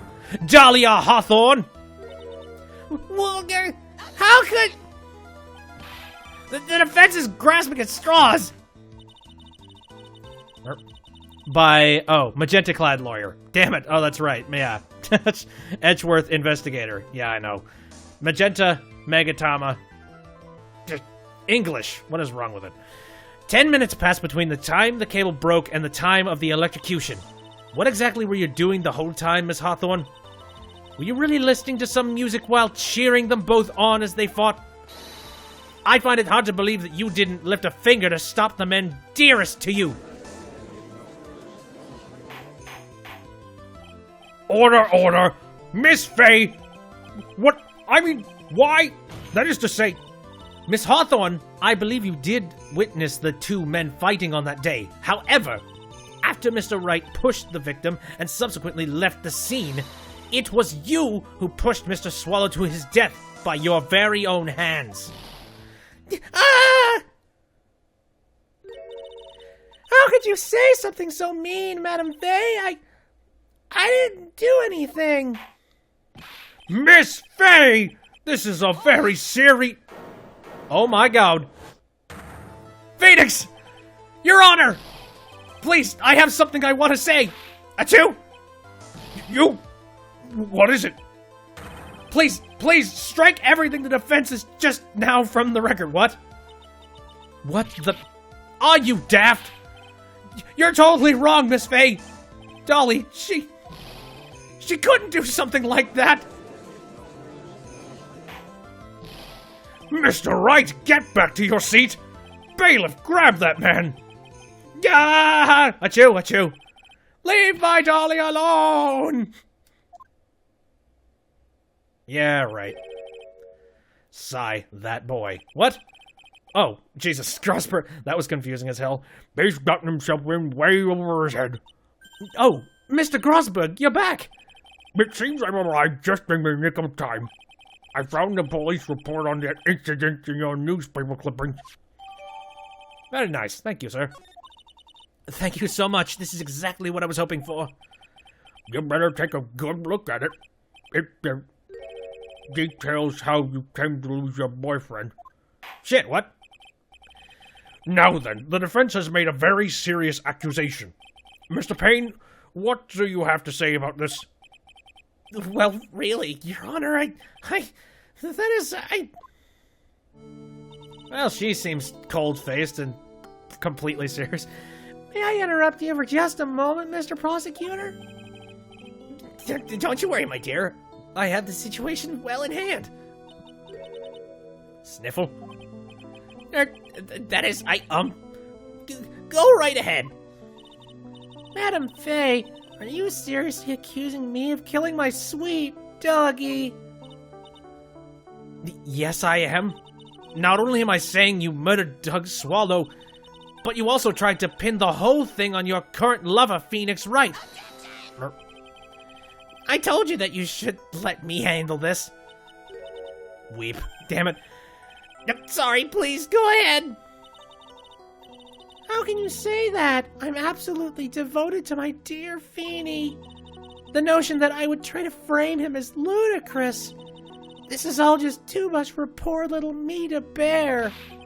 No, I believe the girl is trying to ask what on earth her motive would be. The answer to that lies somewhere in the police report. It must. Yep. And yeah, Mario, you're saying, aren't you going to look at the report? Not the slight bit curious of the death of Mai's boyfriend. I am. I was waiting on it. And I guess now this will tell us everything. A report on the incident 8 months ago.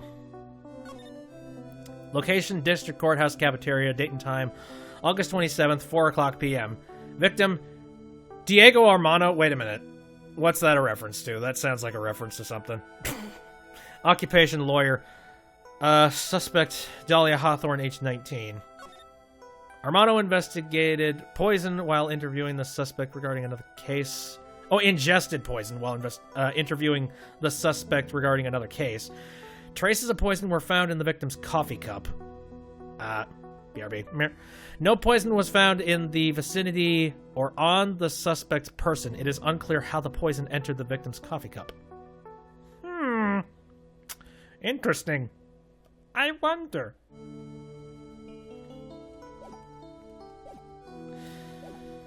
Yeah, I'll just let that one stew. I think I have an idea of what poison they're talking about. 8 months ago, an incident occurred in the basement cafeteria of this building. And then, that same day, the two of them accidentally meet. Your Honor, the defense requests further testimony from Miss Dahlia Hawthorne. Further testimony? What about? About the events of the day when she first met the defendant, Mr. Phoenix Wright. What could that possibly have to do with this case? The witness claims that she has no reason to frame the defendant. Am I correct?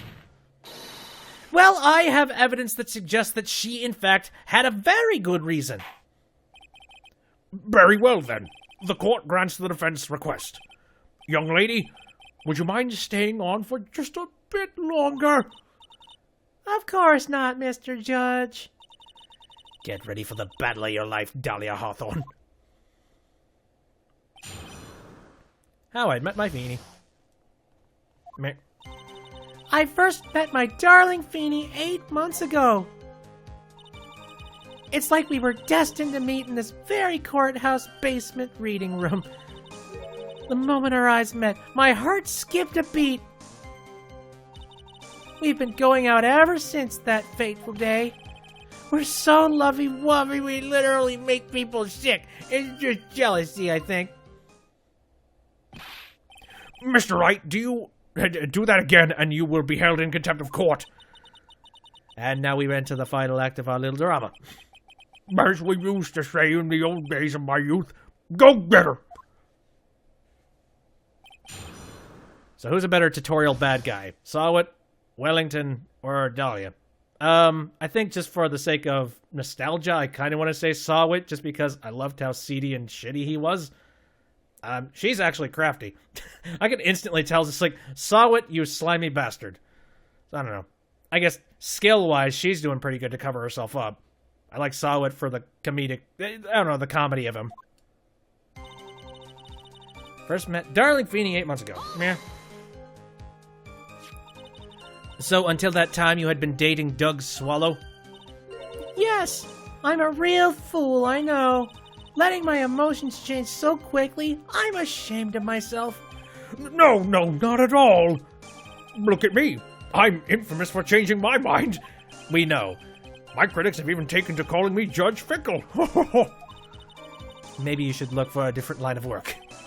Despite that, however, he always hands down the correct verdict.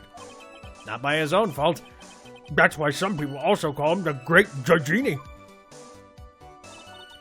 It's like we were destined to meet in this very courthouse basement's reading room. The courthouse reading room? That's a strange place to meet the love of your life. That's not true, Madame Faye. After all, Feeny was not only an art student, but he was also planning on becoming a lawyer. And Gant calls him Udgy. I'm not talking about him, I'm talking about you, Miss Hawthorne. What was a literature student like you doing in a courthouse reading room? This line of questioning is a waste of time. It has nothing to do with our murder case. Miss Fay, I'm warning you. If this has nothing to do with Miss Swallow's case... Swim much. He does sound a little bit like a fish. I have to remember the judge is on Dahlia's side. I'd better tread carefully. Meh. Your Honor, if you allow me some latitude, I think I can establish relevance. Please ask her to continue on with the testimony. Very well. Again, turns around like, one direction, other direction. Very well, young lady, I've got a simple question for you. What were you doing downstairs in the courthouse reading room? If it pleases Your Honor, the answer is simply this. I had come to this courthouse to do some research for a paper I was writing. You never asked, my opinion on On Guard as a villain. Bastard. I think that's the best word for it. You were writing a paper on what?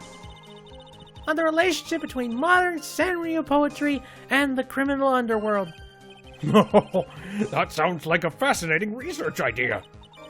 Am I getting old? Now I've even forgotten. What I've forgotten. Again with the midlife crisis stuff. Mia, what did that girl really come to this courthouse? Why did that girl really come to this courthouse? Isn't that what you wanted to know? And speaking of forgetting things, you haven't forgotten the police report, have you? I went through a lot of trouble to get it, my dear, so be sure to read it carefully. That's everything? The moment our eyes met, heart skipped a beat. Going up ever since that fateful day. Oh, that's all? Alright, hold on. I mean, I'm sure that's probably... Meh. This is probably what I actually need to press on. But... let's just keep pressing. So, what was it about Mr. Wright that made your heart malfunction like that? In my personal opinion, he just looks like a typical snotty-nosed college brat. Perhaps to a woman your age, but to me, Feeney is handsome. My age? Perhaps to you, Miss Hawthorne, but to the rest of the planet, he's a dime a dozen. Love is a mysterious thing, and I object to this line of questioning. If you were to look at my wife, for example, you might all be shocked. He's telling the truth. It was truly shocking. That's not your wife. That's, I don't know. Anyway, I'm not going to say anything about hookers, but... Beautiful mushroom, growing tall in the darkness. It comes from cow dung. That's the poem that best describes how I feel about my Feeney. Payne's married? I know. He's, you wouldn't think that, him being such a scumbag. He'd been going out ever since the fateful day, meh.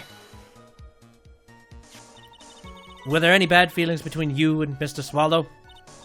No, not at all. We parted on very good terms. But that can't be.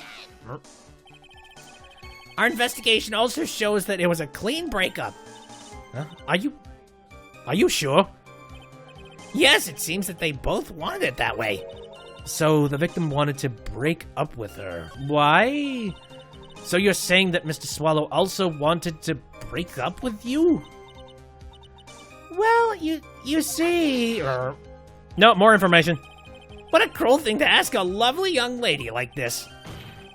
By the way, I have never once considered leaving my wife.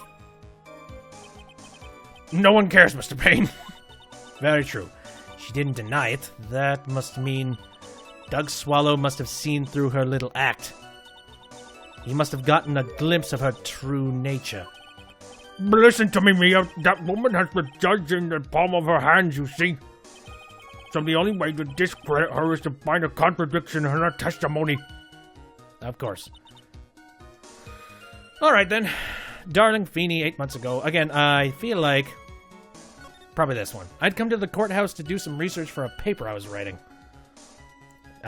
Maybe she's only into him for his prosecutor money. Very likely. I mean, heck, he's not exactly top tier, but I would say he's like the 4th one down from prosecutors. Something like that. I mean, that's pretty good. Out of all prosecutors, being number 4 is pretty good. Alright. Come to the courthouse to do some research for a paper, huh? Any way that we can discredit that one? Did the newspaper clipping say anything? Very little information is being disclosed at the time, since the victim of yesterday's incident in this courthouse cafeteria is said to have been a lawyer. However, police are questioning the 19-year-old female college student who was sitting with the victim. Really? There are only 4 in the whole world. Edgeworth, Karma's, and him. No, I'm sure there are plenty off camera. You know, the ones that are not important enough to show up on this game. Yeah, those ones. He's better than all those. No. I have no idea. Alright. There's also only one detective in this world. I like to give benefit of the doubt. Whenever I'm reading a story, I think that the story is happening with an entire broad scope of people. And only one defense lawyer. No, that's a lot of weight on one person's shoulders. Okay. I had come to this courthouse to do some research for a paper you were writing. Really? Why were you sitting with the victim? Objection! No. You're just joking around. I know. The statement contradicts the evidence.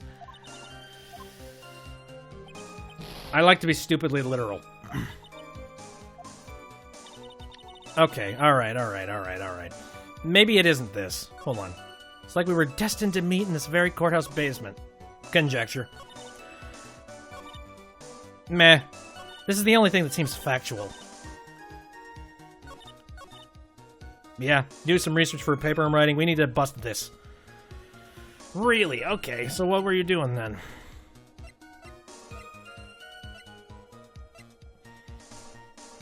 Police report.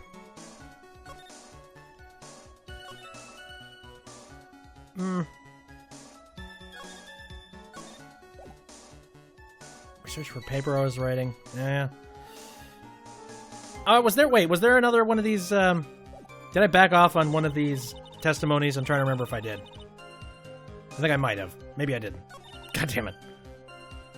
These things just sort of meld together over time.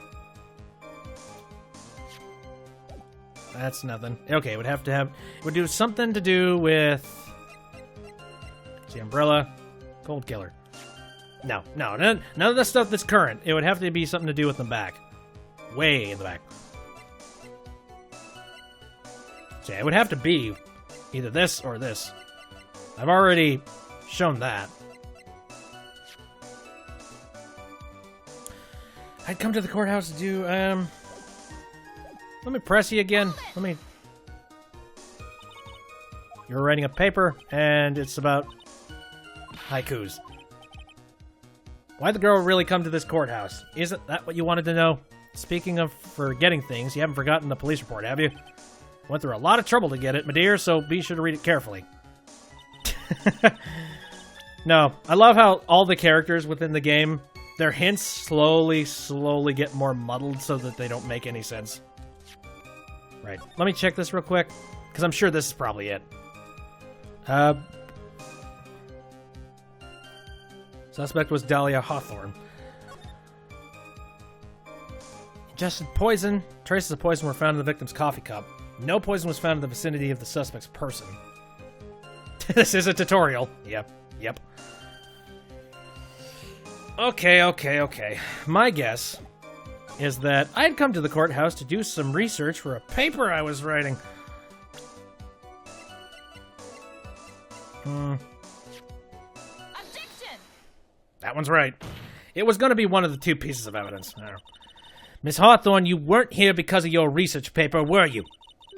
Didn't you actually come here for a much more important reason? Okay. What is the meaning of this cocky smile on your face, Miss Faye? 8 months ago, right here in this very courthouse, there was another tragedy. Another tragedy? Do you mean the incident in which an attorney was poisoned? Yeah. The name of the suspect in that incident is listed here in this report. And that name is Dahlia Hawthorne.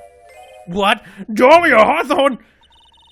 Yes, the sweetie pie of everyone's eye, Miss Dahlia Hawthorne. She was the prime suspect in the criminal case just 8 months ago. Bingo. Order, order, order! This is unbelievable. It's true, then. The loveliest rose can hide there. Miss Faye, that's not fair. You can't slander my witness with a dish. I, Winston Payne, will not. Mr. Prosecutor, I believe I was speaking. Pardon me, go right ahead. Stop bowing down to her. It's true that about 8 months ago, the police expressed some interest in me. Expressed some interest, huh? Mr. Judge, sir, I know I'm under oath, so I'll tell you the absolute truth. I did not commit the crime that occurred during that incident 8 months ago. I see. Okay, I've tied the two crimes together. Now I've just got to stay on the offensive. Well done, Mia. Really lit a fire in my heart and my buttocks. I can hardly tell which is more inflamed, my spirit or my hemorrhoids. It's your hemorrhoids. I guarantee you it's your hemorrhoids. The poisoning, eh? Yeah? I met the lawyer he was poisoned to discuss something in the cafeteria that day. I left my seat for just a moment, and that's when it happened. From what I heard, it was a liquid poison that is lethal at just 2 teaspoons. Not only that, I heard it was a very special kind of poison. So you see, I'm innocent. I wouldn't even know where to get a poison like that. Really? What do we know about Mia's first trial at this point, as this is her second? Well, I mean, the first trial... That had something to do with the death of her boyfriend, right? I'm going to make the assumption that these two trials are connected, and the main reason why she is doing this trial is because it has something to do with the first trial, and the fact that boyfriend died by poison, and then it ties right back down to Dahlia, who did the poisoning before, and now she's electrocuted someone here. I'm sure it's all intermixed. Story, plot lines. However, as you heard from the witness's testimony, she has nothing to do with it. I think the defense is just about out of tricks. I'm terribly sorry, Mr. Payne, but I'm afraid the defense has many more tricks up its sleeve today. And I'll be sure to show them to you before the end of this cross-examination. Yeah, what the... Why does the defense suddenly feel stronger? Mia, you're glowing with a true lawyer's aura, my dear. That proud posture and self-confidence, absolutely smashing. The poisoning. Right, let's just press shit. What were you talking about with the defense attorney? Well, I'm sorry, but that's confidential. According to the report, you were being interviewed regarding another case. The lawyer that was killed. He said that he wanted to talk about an incident I was caught up in when I was younger. Why don't you tell us all what that incident was? That has absolutely nothing at all to do with this case. Objection sustained. The defense's question is stricken from the record. You get involved in a lot of incidents, don't you, Miss Hawthorne? Well, I guess I was just born under a bad sign. Don't worry, Dolly! I'll protect you! You heard the man. Now that is true love, young lady. Oh, Feeny, please. Ugh. Those two really are making me ill, albeit for discreetly different reasons. I left my seat for just a moment, and that's when it happened. How long were you gone? I've already answered all the questions for the police, but if you must know, maybe 10 or 20 minutes? That's enough time for poison to kick in and coffee. And where were you during that stretch of time? Using the toilet? What are you saying, Miss Faye? Toilet? My perfect little dolly doesn't poop. Yeah, right. You heard the defendant, Miss Faye. Better luck next time. Oh, Feeny, please. The police have already looked into the whole matter. This line of questioning is nothing but a waste of this court's time. Objection sustained. Miss Hawthorne, please continue with your testimony. From what I heard, it was a liquid poison that is lethal at just 2 teaspoons. All right. About how much liquid is 2 teaspoons? Well, let me see. My bottle of eye drops says it's 1.2 fluid ounce, which is equal to 3 teaspoons. So that's about 2/3 of that amount. The poison was found in the lawyer's mug of coffee. It must have been after I left the table. Someone must have quietly slipped it in there.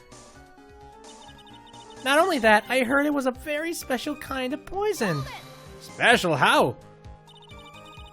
A special kind of poison? How so? Well, I heard that it's almost impossible to detect. Oh, and where would something like that come from? I'm sorry, all I know is what I overheard the policeman saying. They said something about using advanced chemical processes to purify it. Chemical processes? Well, that's quite... Sort of starting to wonder if maybe, our little Doug here maybe made that poison. Impressive. Most impressive. The better question is, how did the criminal get something like that? So you see, I'm innocent. I wouldn't even know where to get a poison like that. And that's the reason they didn't arrest you?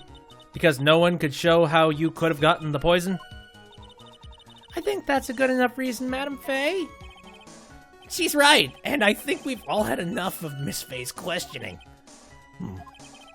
So, in essence, the main reason Miss Hawthorne was never arrested for the crime was because no one could show how she would have obtained the poison. Then all we have to do is find a way to establish how she could have gotten some, right? Great. Now, just how did did a little student get a hold of poison of all things? I think I know how. Hold on. How would you get a poison like that? Let's have a chat. Oh, nope. That wasn't right. Hold up. Nope. I did this in the completely wrong order. Something tells me I need to present, Come here. Doug Swallow. Pharmacology student at the university. Objection! There we go. You wouldn't know how to get that kind of poison? I don't believe you. What? In fact, you had easy access to that kind of poison, didn't you?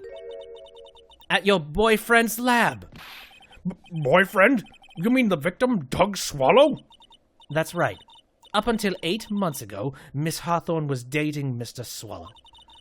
And if you recall, Mr. Swallow was a pharmacology student at Ivy University. Pharmacology? His laboratory contained highly advanced chemistry equipment. In fact, without such equipment, the culprit could never have attained such a rare and special poison! Well, Miss Hawthorne, it seems you had access to such a poison after all. And then it was a matter of slipping it into the victim's coffee when he wasn't looking. The only person who could have done that was the one sitting at this very table. You!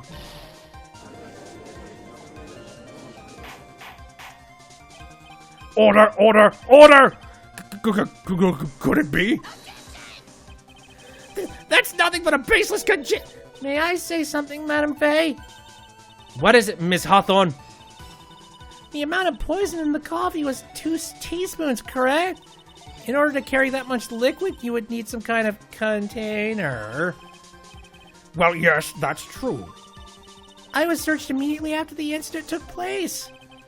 Quite true. In fact, the entire courthouse was turned upside down. But they didn't find a suspicious container anywhere, did they? She's right. They even mentioned that in the report. Well, you could have easily gotten rid of something that small. Excuse me, madam, but this is a court of law. If you're saying I threw the poison container away, I think you need to show some kind of proof. Proof? She's got me good with that. Provide some evidence or I'll have to disallow this line of questioning, Miss Faye.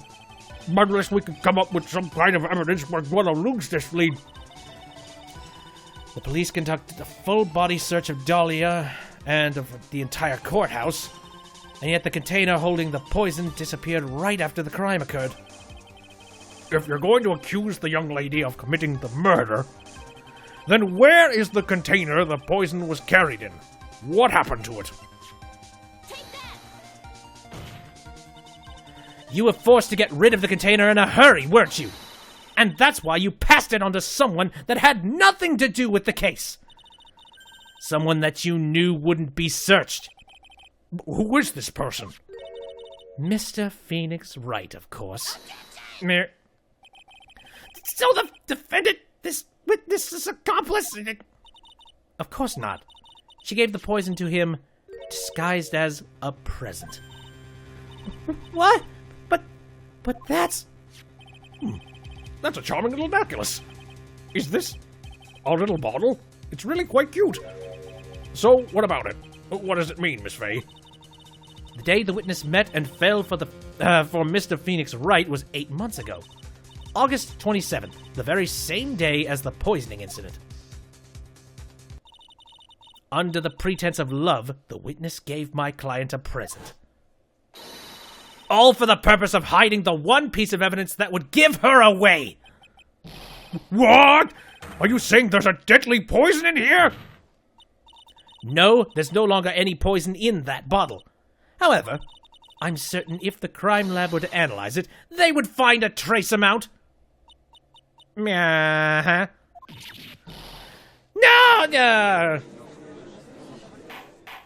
She's screwed. Order in the court. Objection! Yep, and Phoenix, of course. On behalf of Dolly, I object! Mr. Wright, control yourself! I won't let you bully her like this! Mr. Wright, I thought I told you to stay in your seat. Mr. Wright, why?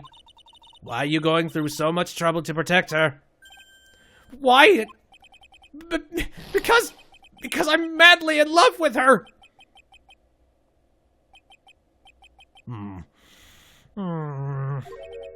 Madly in love. I haven't heard anyone say that in a long time. Mr. Wright, have you ever thought about this? Why exactly would a woman like Dahlia Hawthorne want to date you anyway?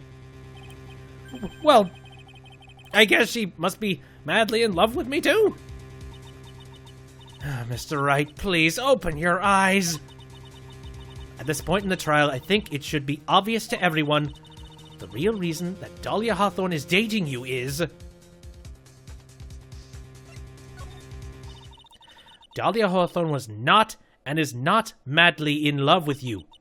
The only thing she's after is that bottle necklace you love to wear around your neck. There. My necklace? Back there in the waiting room, you said it yourself. Yep. Yeah, she's so shy. Every time I see her, she always says the same thing to me. Please give it back now. What a strange girl, asking for a present back like that.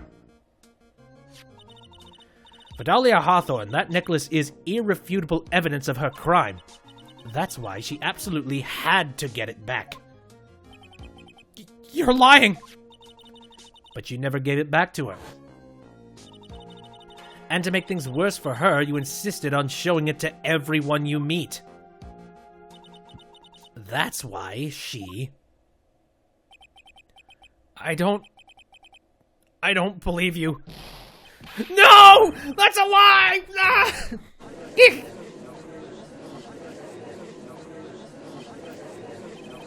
Mia, you alright? What the heck happened? He's getting away. Bailiff, hurry, after him. What the hell? Mia, are you alright? Yes, I think so. That boy, he went completely insane. Where's Mr. Wright? It looks like the bailiff caught him, so he should be back soon enough. Thank goodness. Oh God, I missed that entire thing. What is it? The bottle necklace. Miss Hawthorne's present. It's gone! What? That's terrible! Mr. Wright must have grabbed it when he slammed into me. Foolish boy. That's the only thing that could have saved him. What in blazes are we supposed to do now? Good question.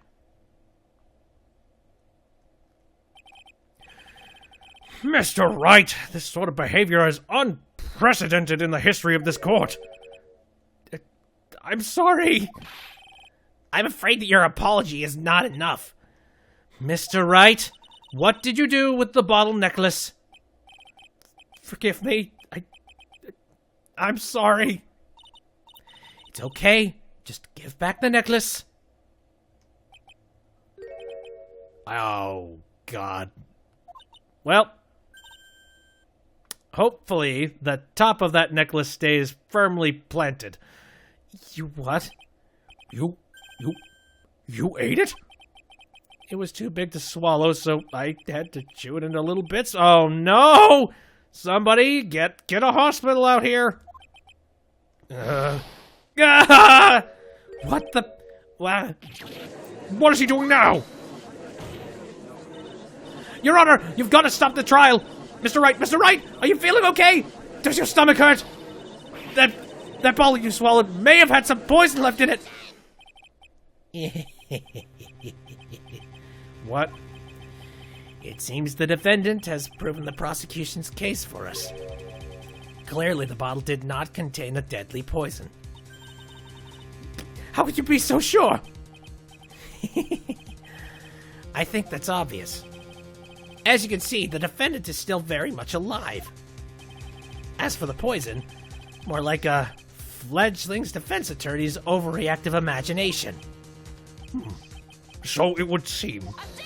But how much time has passed? It took 10 to 20 minutes before, the poison finally took effect. No, there must be some mistake. The bottle must not have had any poison left in it. Either that or the poison must have lost its potency. There. It's all right, rookie. Trusting your client is the most noble thing a defense attorney can do. And it's heartwarming to see that you place this much faith in Mr. Wright. Mer. But that's how it is for us on the prosecution side, too. For example, I would trust the witness, Miss Hawthorne, with my very life. Which is why I can state that your assessment of her is completely wrong. That's enough. Unfortunately, Miss Fay, I cannot accept your explanation of the events. But why? This may be impossible for a beginner like you to understand, but in a court of law, evidence is everything. Even after I proved so much, is she going to get away with everything? Well, now that the suspicion surrounding Miss Hawthorne has been cleared up, I would like to proceed with the trial. Hold it. Mr. Wright? I'm sorry, Miss Fay. It totally slipped my mind. I'm really, really sorry. I know you believed in me, and I feel like I really let you down. Mr. Wright, what are you trying to say? There's something I forgot to tell you. What is it? That day. The day I met Doug Swallow.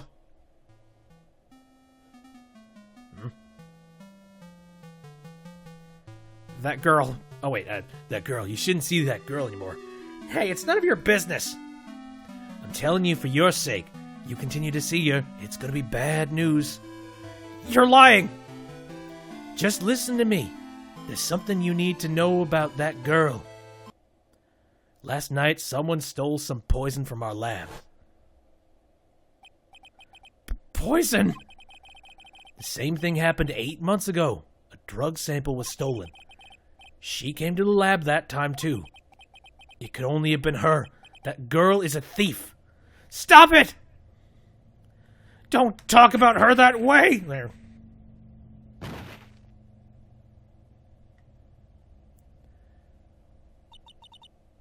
Is it true? Did he really say that? That's ridiculous! There's one more thing. After I pushed him that day, I got worried and came back to have a look. And she was there. Dolly was right there. She was crouched down next to him. What? She told me not to ever tell anyone about it, but I'm sorry, Dolly. Your Honor, the defendant is... Miss Fay, you tell them. Dolly didn't do it. She's innocent. I don't think so. So Dahlia stole poison 8 months ago too, huh? If you put that together with Mr. Wright's testimony, then there's only one possible conclusion. The defense believes that Miss Dahlia Hawthorne stole some poison on the night before she killed Doug Swallow. The night before?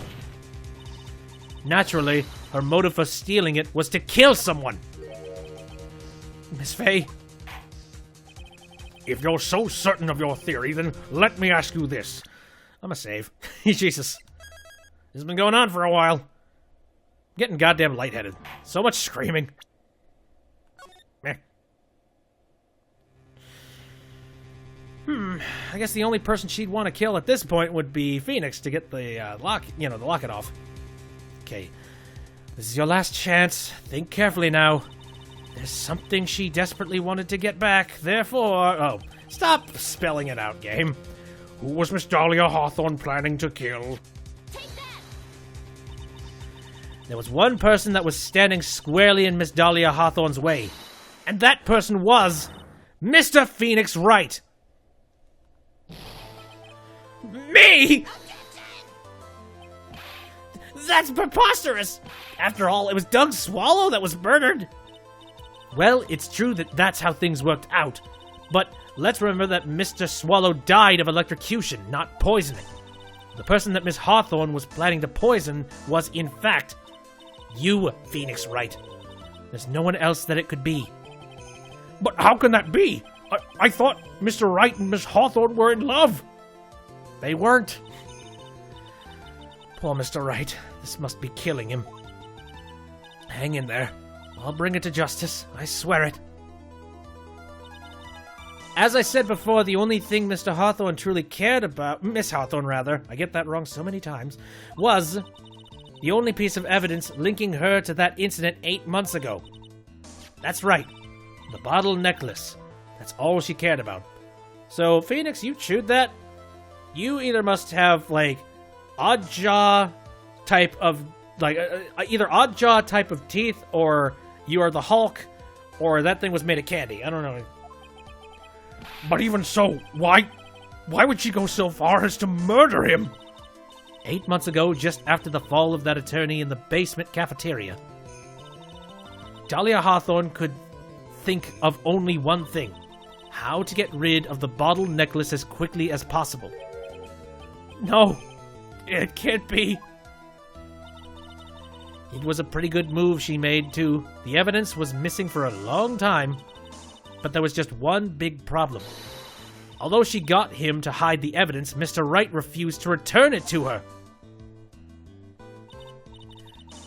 To him, the tiny little bottle was a cherished treasure. He even showed it to everyone he met. You mean that's why she lied to kill she tried to kill Mr. Wright? God damn it. Correct, Your Honor. It was to retrieve that piece of evidence. That can't be true!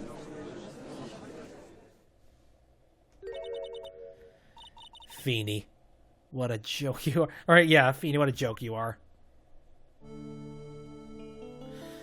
Finally, getting the actual Dahlia now. Honestly, how can any woman ever count on you for anything? I even told you time and time again to keep your trap shut about me and that necklace. You disgust me. Miss Hawthorne? It appears that we're nearing the end of this trial. Fine, I can tell you plan on making me into a criminal no matter what I say. You are a criminal, Miss Hawthorne. We'll see about that. But first, where's your evidence? It seems your sniveling little crybaby of a client has eaten the bottle as a snack. Well, Hey, old man, are you senile or something? Why don't you say something instead of sitting there with that dumb look on your face? Miss Hawthorne, what happened to you? Are you really that shocked? Or do you prefer me this way, Mr. Judge?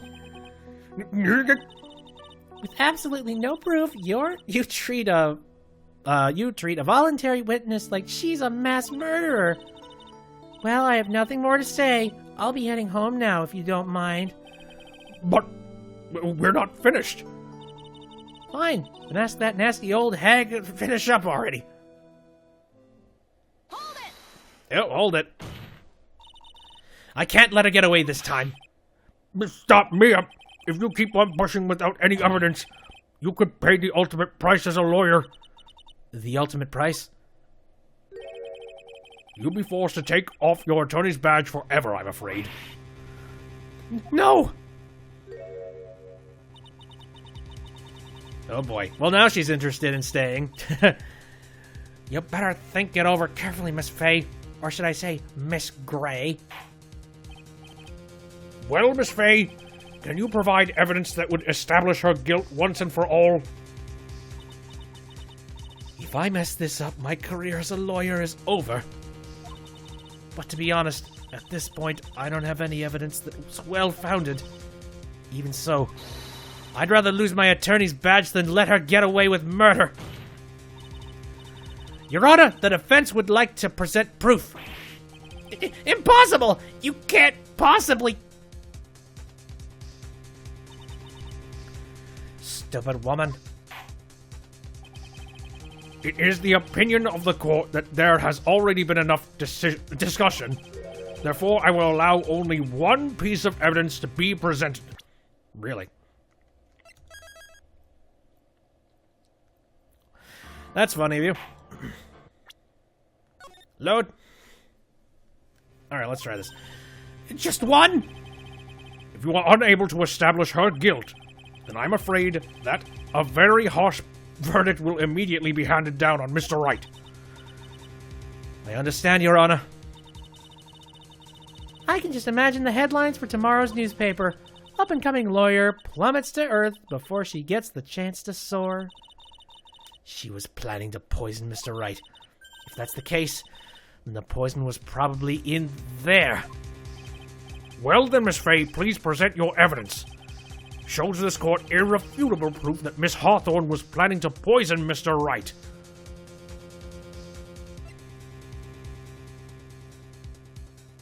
There's only one thing that Mr. Wright would be ingesting at this moment in time.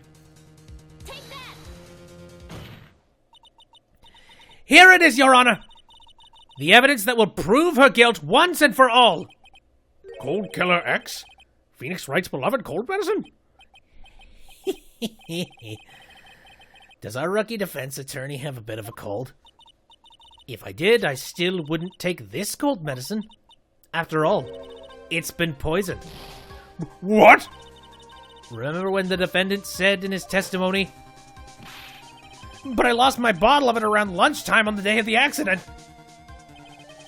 I always eat with Dolly, just the two of us. She was the one who took his bottle of Cold Killer X. Then she poisoned it, knowing that Mr. Wright was going to take some. Now you're really grasping at straws! After all, it was the victim, Doug Swallow, who was holding the medicine. I would like the court to recall the crime that happened here 8 months ago. Where did Miss Hawthorne hide the evidence? What are you talking about? 8 months ago, the poison was hidden in her bottle necklace, which she then gave to someone else for safekeeping. Someone she had accidentally run into in the reading room, my client, Phoenix Wright. Yes, that's right. She did the same thing this time as well. After shoving the victim, Mr. Phoenix Wright left the scene of the crime. That is when the murderer, Dahlia Hawthorne, appeared. With her, she was carrying the poison bottle of Cold Killer X. This, of course, was so she could carry out her plan to murder Mr. Wright. I believe she did testify that she was going to meet with the defendant. Yes, and she heard and saw everything that happened at the scene of the crime, including what the defendant and victim were arguing about, and the cut electrical cable. That's when she realized, I can't allow Doug... Oh, I missed the rest of that. She used the severed electrical cable to silence him forever. Unfortunately for her, this is when the problem occurred. Mr. Wright, who she thought had left the scene, came back to check on the victim. And on top of that, because of the power outage, some students showed up as well. It's hardly any wonder that she was, as she put it, in a state of panic. Recall that she was carrying that bottle of poisoned cold medicine. She must have thought, what if they search me like they did 8 months ago? 8 months ago? Yes, she disposed of the evidence exactly the same way as she did back then. She had someone else hold it, in this case, Doug Swallow.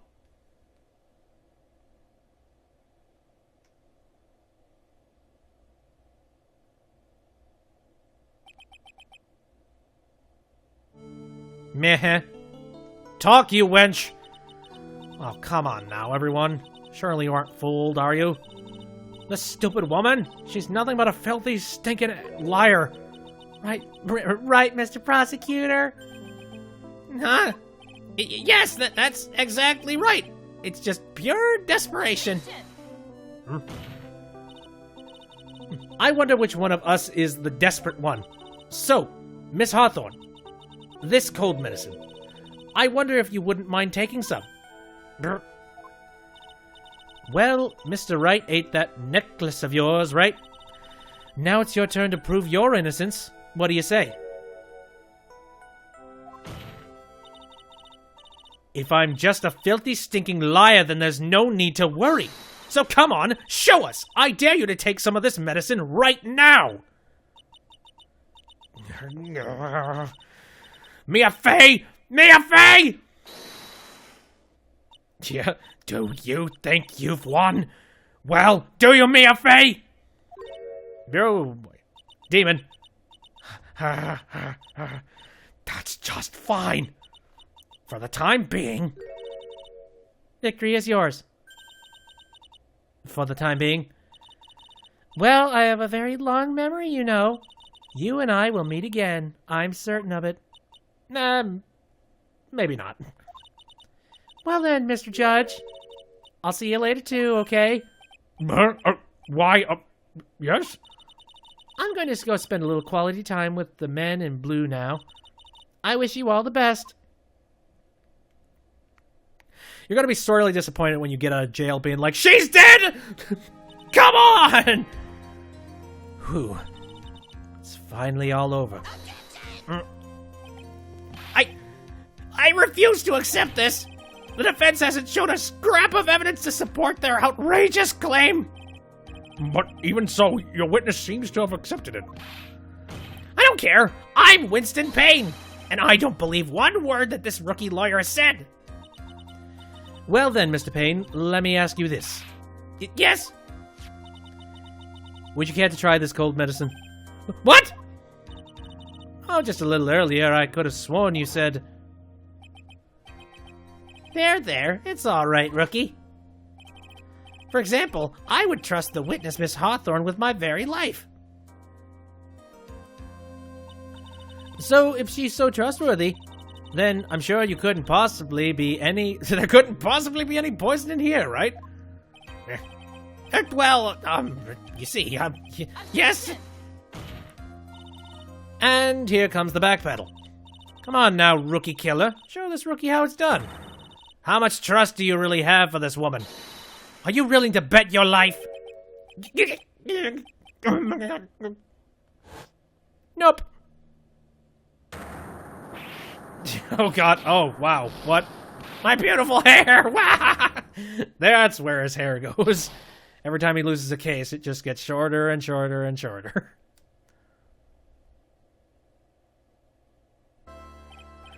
Mr. Payne, about Miss Dahlia Hawthorne. Yes, Your Honor. I'll file papers for her immediate arrest.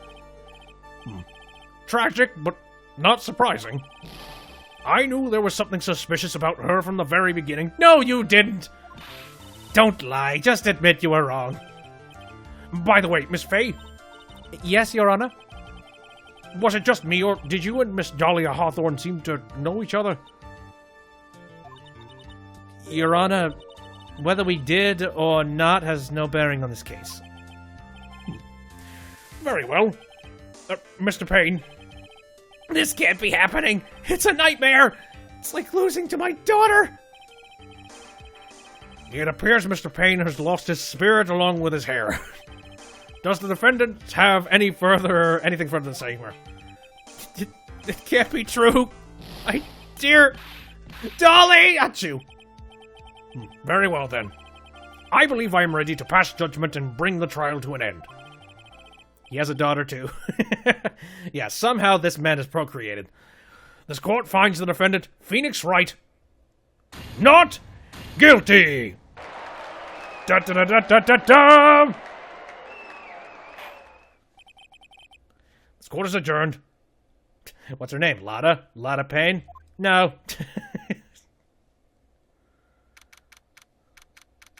I don't know. His entire lineage would cause so much pain. April 11th, 3:16 p.m. Near. Me, I'm wonderful in there. Thanks for everything, Mr. Grossberg. During your verdict, I thought my hemorrhoids were going to explode like Mount Vesuvius. Mr. Grossberg, do you, maybe think you could stop talking about them? Yes, exactly. Your name is Grossberg, but seriously, stop. Let's see. We have 2 Lottas, we have 2 Richards. That's rather rude. You're rather rude. Anyway, this case really made me think, what does it really mean to have a relationship of mutual trust with the client? Perhaps it is we veteran lawyers who have lost sight of this. Hello, Mr. Phoenix. Oh, Mr. Wright. Congratulations. Thanks. You know, I was thinking... Go on. The dolly that I saw up there on the witness stand, I don't think that was really her. What? Yeah, the dolly I know could never have said those kinds of terrible things. Maybe she was like, I don't know, a fake or something? Boy, this poor kid still hasn't got a clue. You need to forget about her, Mr. Wright, for your own sake. Yeah, you're right. That's probably for the best. Also, you need to relax a bit more. Try to grow up a little. But, out of all my friends, everyone says I'm the most grown up. Yeah, what kind of company does this guy keep? Right now, I'm studying to become a lawyer myself. That's what you keep saying. But I thought you were in the art department. Well, yeah, I am. He's like the original freaking hipster, being in the art department wearing a scarf. I would expect a flannel jacket or something, but well, whatever. He's like an early adopter hipster. But there's a friend that I desperately want to help, and if I hurry, then I should still be able to save him in time. I see. Say, Miss Faye, a lawyer is someone who can help people when they're in trouble, right? Mr. Wright, I'm still new at this myself. But I think that's exactly what a lawyer is. Okay, I'm gonna do it. I'll study my butt off. My Larry butt off. I'll become a lawyer for sure. I hope we see each other again someday. Maybe even in court. Yeah, the friend is Edgeworth. I know that. It's been 5 years since I was acquitted of all charges. I became a lawyer like I planned, and managed to save my friend. But Mia has passed on to a better place. For me, this trial brings up a lot of painful memories. But it also brings up some very precious ones. And memories that I thought would never rise to the surface again. Mia is gone now. But even so, I can hear her in my head. Phoenix, no matter what, always believe in your client. In a court of law, your greatest weapon is your belief. 5 long years. Something has happened that's made me think back to her words of wisdom. But that is a story for another time. Another day. Meh. Episode 1, Turnabout Memories. Well, that's a good introduction. introduction to the entire story. I don't know what it is. I'm tripping over a lot of words today. Good lord. The Stolen Turnabout. What? Brand new episode. Right, I'm a save. Now we've been streaming for nearly 3 hours here, and we're basically done with episode 1, so I think we are going to cut this off, and we're going to move into episode 2 on the next episode, which, again, we're going to be doing that sometime next week.